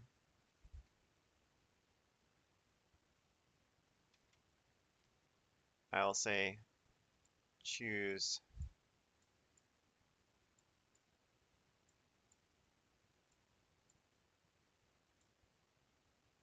uh, one gold or one attribute.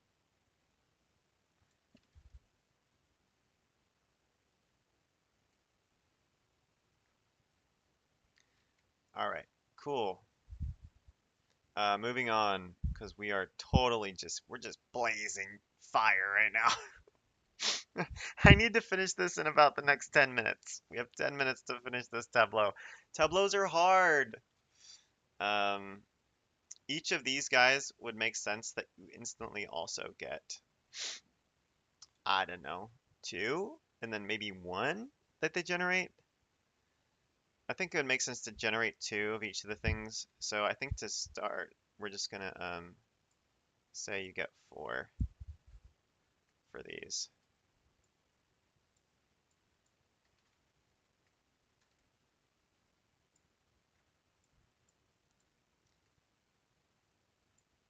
And then you generate 2.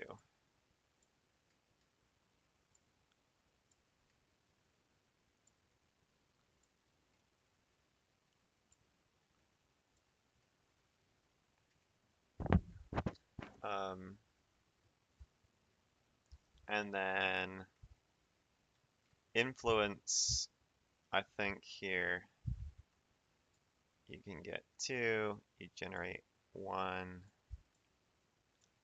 and then some of this we're just gonna have to figure out tomorrow. Attributes, I think you can choose, you get any 3, and then here you get 1,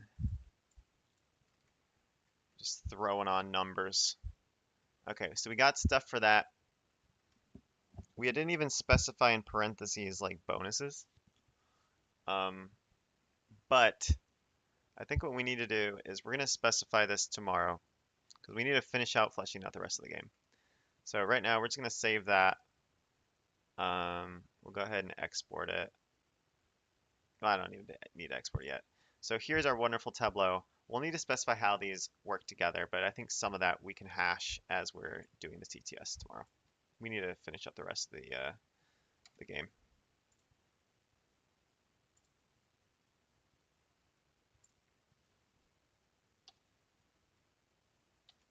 Here's our Tableau. Okay. So that took entirely too long. But by too long, I mean it seems like the core part of the game. The core part of the game is where you're putting this stuff in, how you're generating it. So it is what it is. Attributes. Artists are so artistic.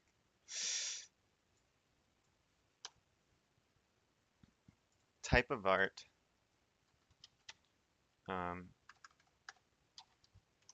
Noted in the prompt.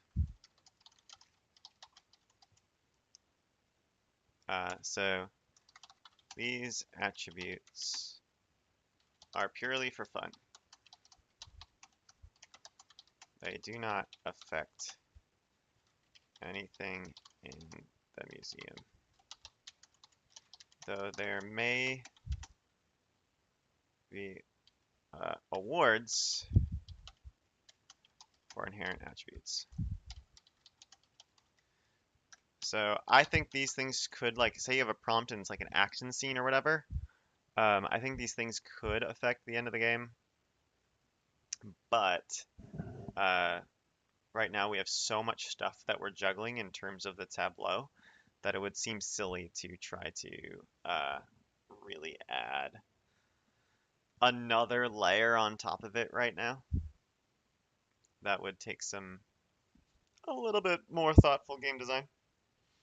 So I just put down some inherent attributes that we could put together. Here are all of our other attributes that we specified. So gold, this is all part of, we're supposed to be doing awards, but I'm just going to do this aspect. How much reputation you have. Sure. Let's you unlock other attributes.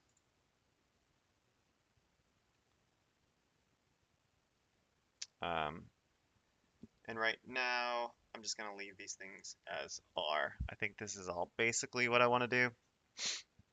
But I think we do need to go to awards because we do need to create some prompts here so that on Friday when we play test the game and stuff, we're not just creating a million prompts. We need some time to create some prompts. So awards. So awards are something that you're all shooting for. So at the beginning of the game, you'll, oh, I guess we didn't specify that in game setup. Whatever. You'll specify a certain number of awards that you want to earn, that everyone's shooting for. So awards during the game. Sometimes these are called like instant awards or something like that, or final awards. Let's just think of some ideas for these. So during the game, I think earning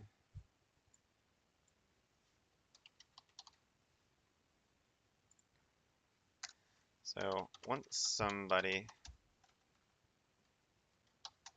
wins an award, it goes in front of them. permanently.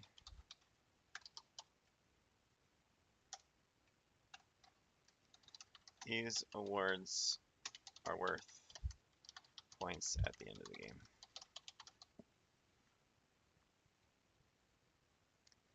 So I think winning 3 auctions in a row, earning, let's just say, 4 gold for 1 piece of art. I don't really know how much gold is a lot of gold. I'll say 5. Getting a piece of your own art. Um,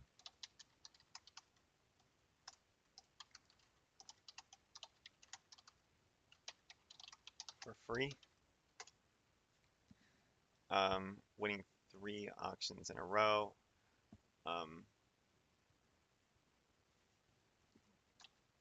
Fill up 1 whole row of the museum.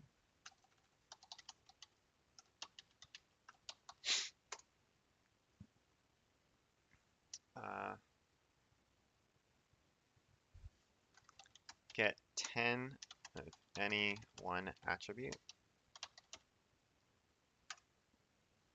So this is something that could happen instantaneously. Some of the things could happen at the end, but the end is usually like the most stuff.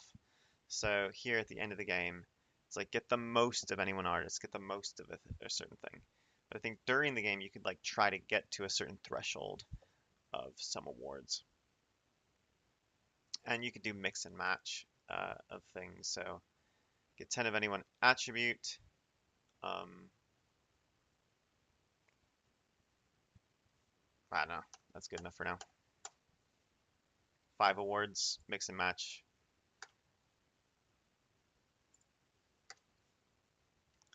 And I'm just going to put setup here.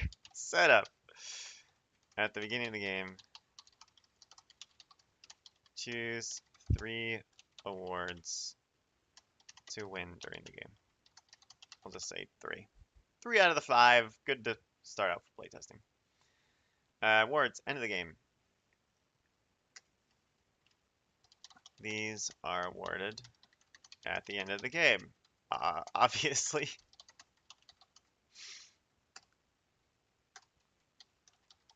Setup. Set aside 3 awards to win. End of the game.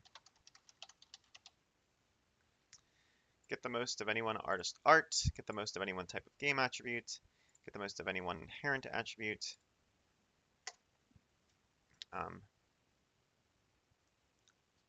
Game resource or attribute.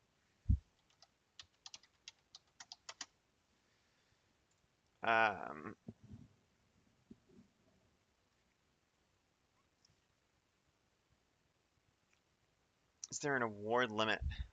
Yeah, that's a good question. I don't know. I think you could win a whole bunch. If you're the bestest at the bestest, you're the bestest. Who can you steal awards? I don't think so, but that is a good. That would be funny. If you could steal them. But I think it makes sense that if you earn it, it's like it's going in your museum as like a trophy. in in the sequel to this game, you'll have heists that you can break into other people's museum and steal their art and awards. Yeah, it would be robbing. Yeah. We're just gonna say for initial playtesting and more straightforward gameplay.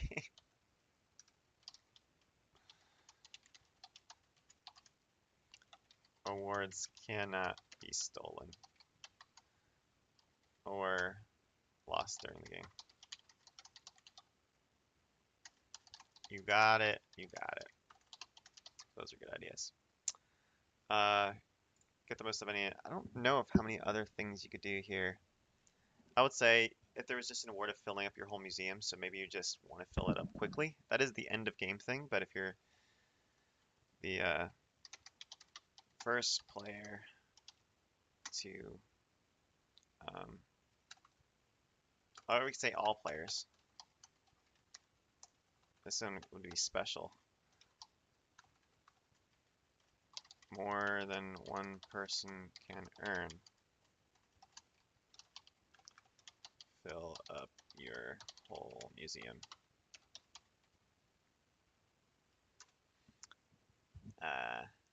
And let's try to think of one more that we could throw in there.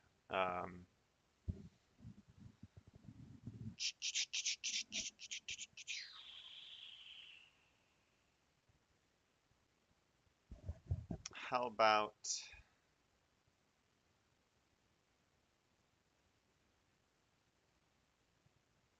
we'll just say you're frugal.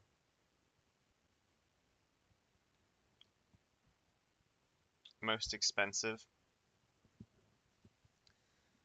In what way? Like gold? Like you have the most expensive art pieces? Oh, I guess that could make sense, yeah.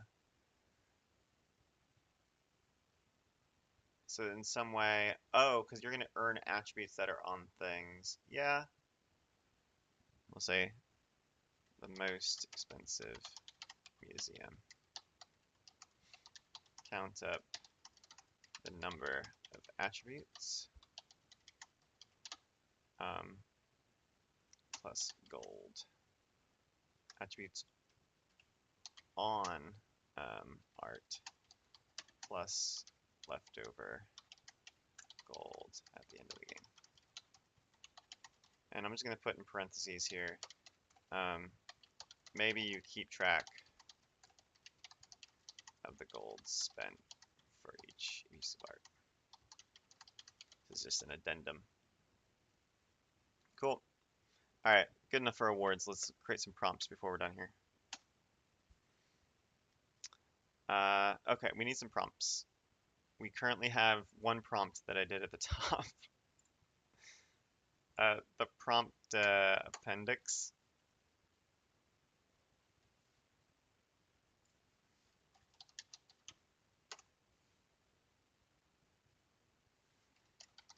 Here's a list of all of the prompts in the game as a reference. So this is where, if you wanted ideas, people could use, AI. You could. This is one of the things that, in the Kickstarter, people could offer their own prompts. This is the most flexible thing. This is also where the game gets some of its flavor. All of these prompts are going to be about being out west. Now, granted, we're trying to make this somewhat generic. So, you could have really anything that could be a prompt for a piece of art that is in some way related to a Western, is what we're going for here. So let's just start brainstorming. So one of my first things that I just thought of was a herd of cows. Pretty great. Don't you want a piece of art about a herd of cows? Um, I would say a Western. And I think what we want to do is actually one of our prompts or attributes here. Let's try to create some.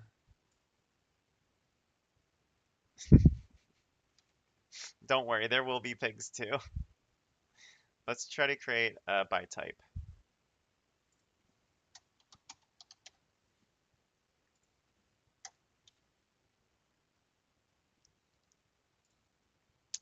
So I want a realistic. Oh, come on now.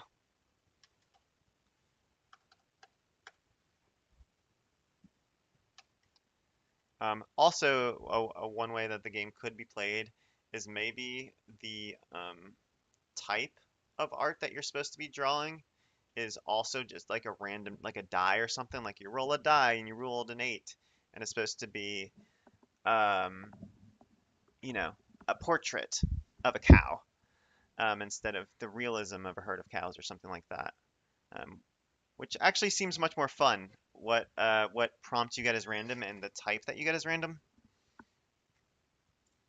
So I think that's way actually better.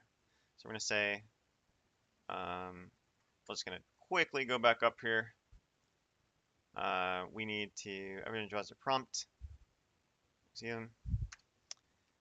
And then say each player rolls the die that determines what inherent attribute of the type of art they are creating. Action, portrait, realism, etc. Because of course people will be able to do that. Yes. I really want this part to be the random attributes of it. Like you're doing this random, crazy, silly, creative art piece section, and then you're going into the chunky strategic part, like when you're buying stuff and placing it down. All right, so let's create these guys. Herd of cows. Pigs feeding in a trough.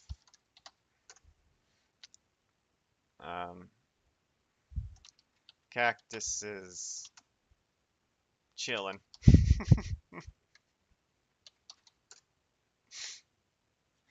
A bank heist, because that happened all the time, right?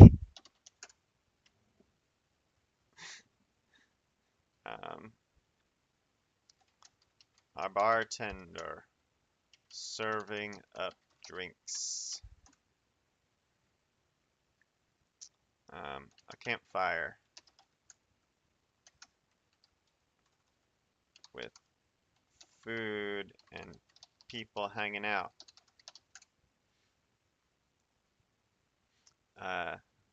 What else could we do?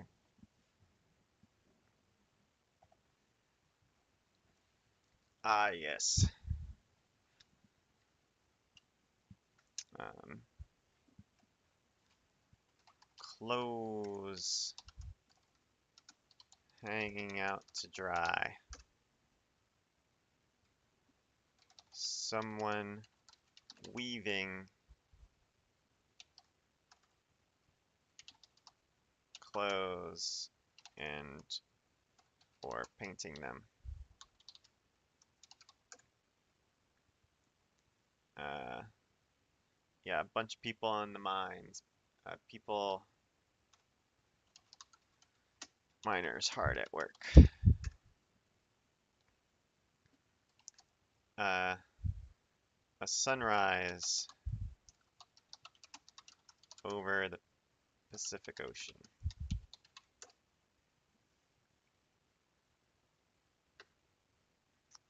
Let's think more about like scenic things.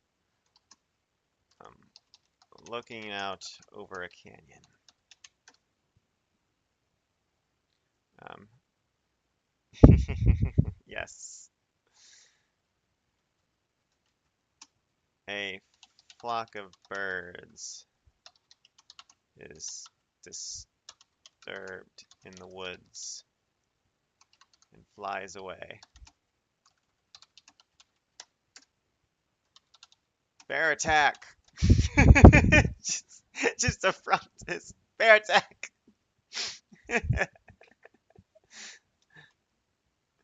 uh,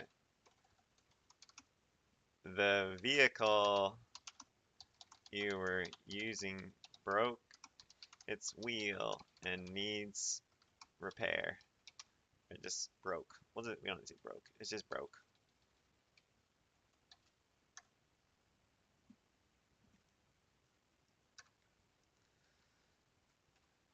The faithful dog is herding sheep.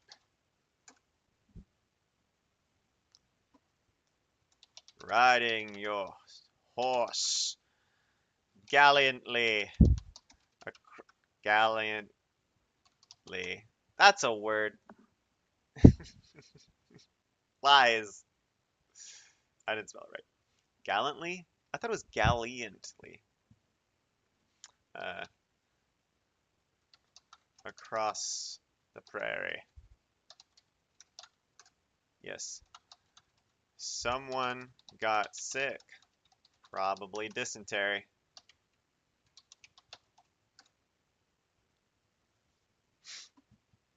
Um, oh no, it's a gunfight. Don't worry, it'll be fine.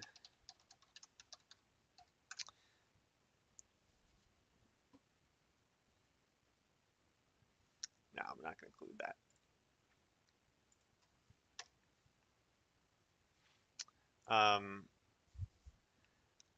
How about uh, in the Great West, we're going to talk about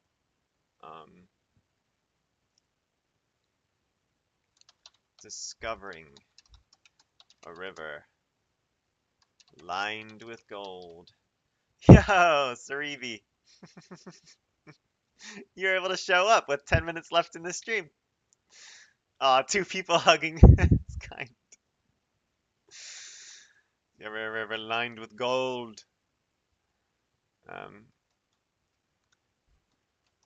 two people hugging it out. Sure, why not? Um, Saribi, we are yes.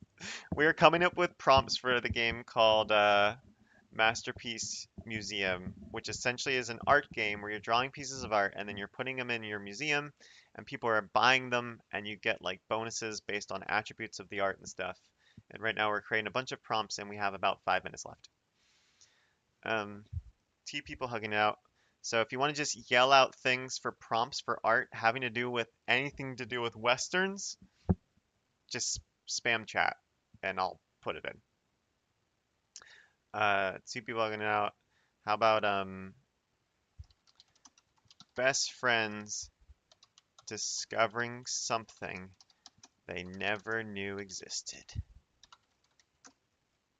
Because that happened all the time in the Great West. Some of these prompts do seem Oregon Trail-esque, yes, but you know, Oregon Trail had stuff going out west. Um, so there are some similarities.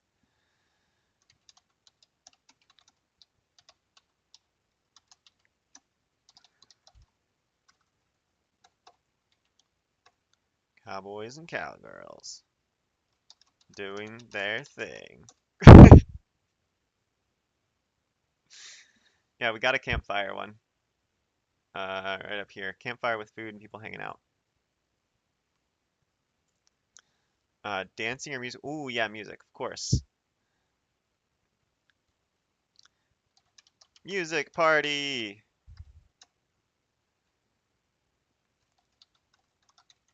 Everyone is playing and dancing.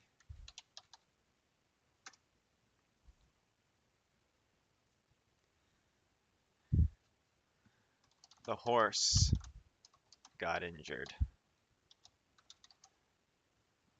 Now what do we do? You choose.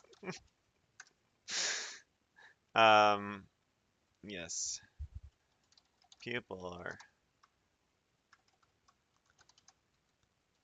the town of villages. The town's standing atop a hill.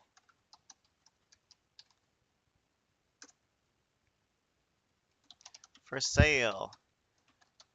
Shops and workshops. Workshops ready for business. That's good. Chapel. Someone. A wedding is happening.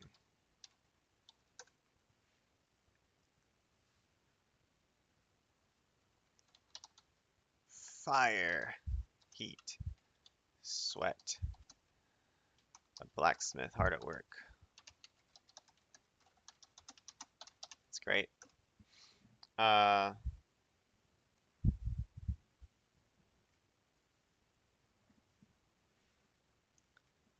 uh, Danger on the farm.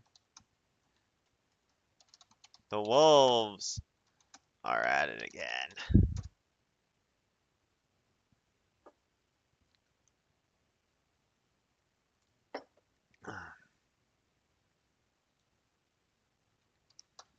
Mystery in the woods. I think I saw something. Mysterious.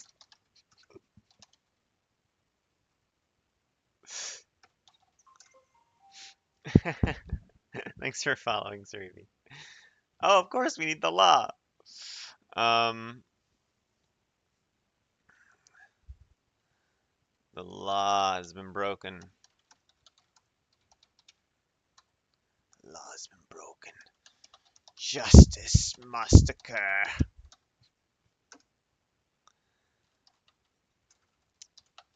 Inside the courthouse, it is packed, and people are staring at the defendant. Or staring at the judge and everyone. I don't got time to make this.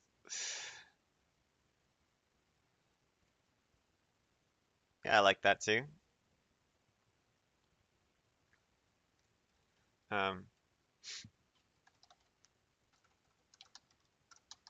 children playing outside in the field, making their own games.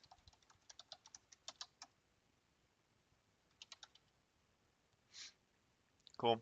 Thanks. And thank you very much for all your ideas. Thanks for hanging out, buddy. All right, we like two more here, and then we're gonna call it. Um, the leaves are changing colors. A festive seasonal scene.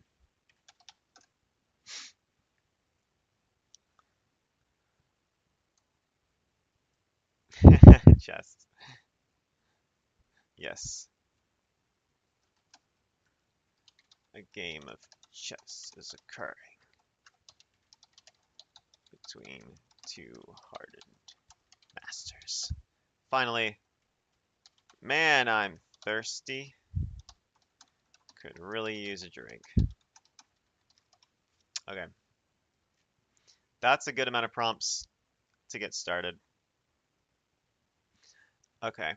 The final thing we're going to do here in like our last couple minutes is end of game scoring. The game ends when anyone's tableau is filled with art pieces, filled with 8 art pieces. Check the awards. And we're just going to say each award is 5 points. TBD. The winner plays the most points. So then points. Gold is 1 point each. Attributes. You better spend your gold. These are 2 points each. Awards. 5. No. More. 10 points each.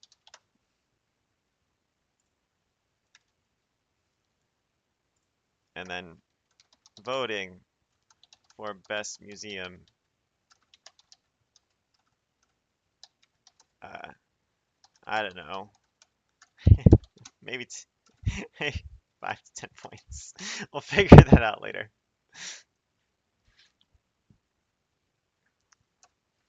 Whoever has the most points wins. If there is a tie, whoever has the best museum from voting wins. Oh, baby, that was the game. So, wow, 10 pages. I mean, we did some art. So that's Masterpiece Museum.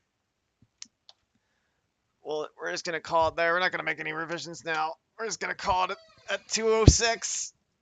So tomorrow we're gonna implement all this into Tabletop Simulator.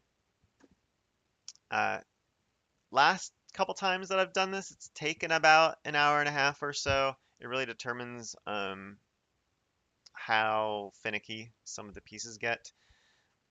We are gonna need to finish out before Friday uh, our tableau here. So we need to determine all of these connections, like what is the instant that you get, what is the bonus you get from the engine round.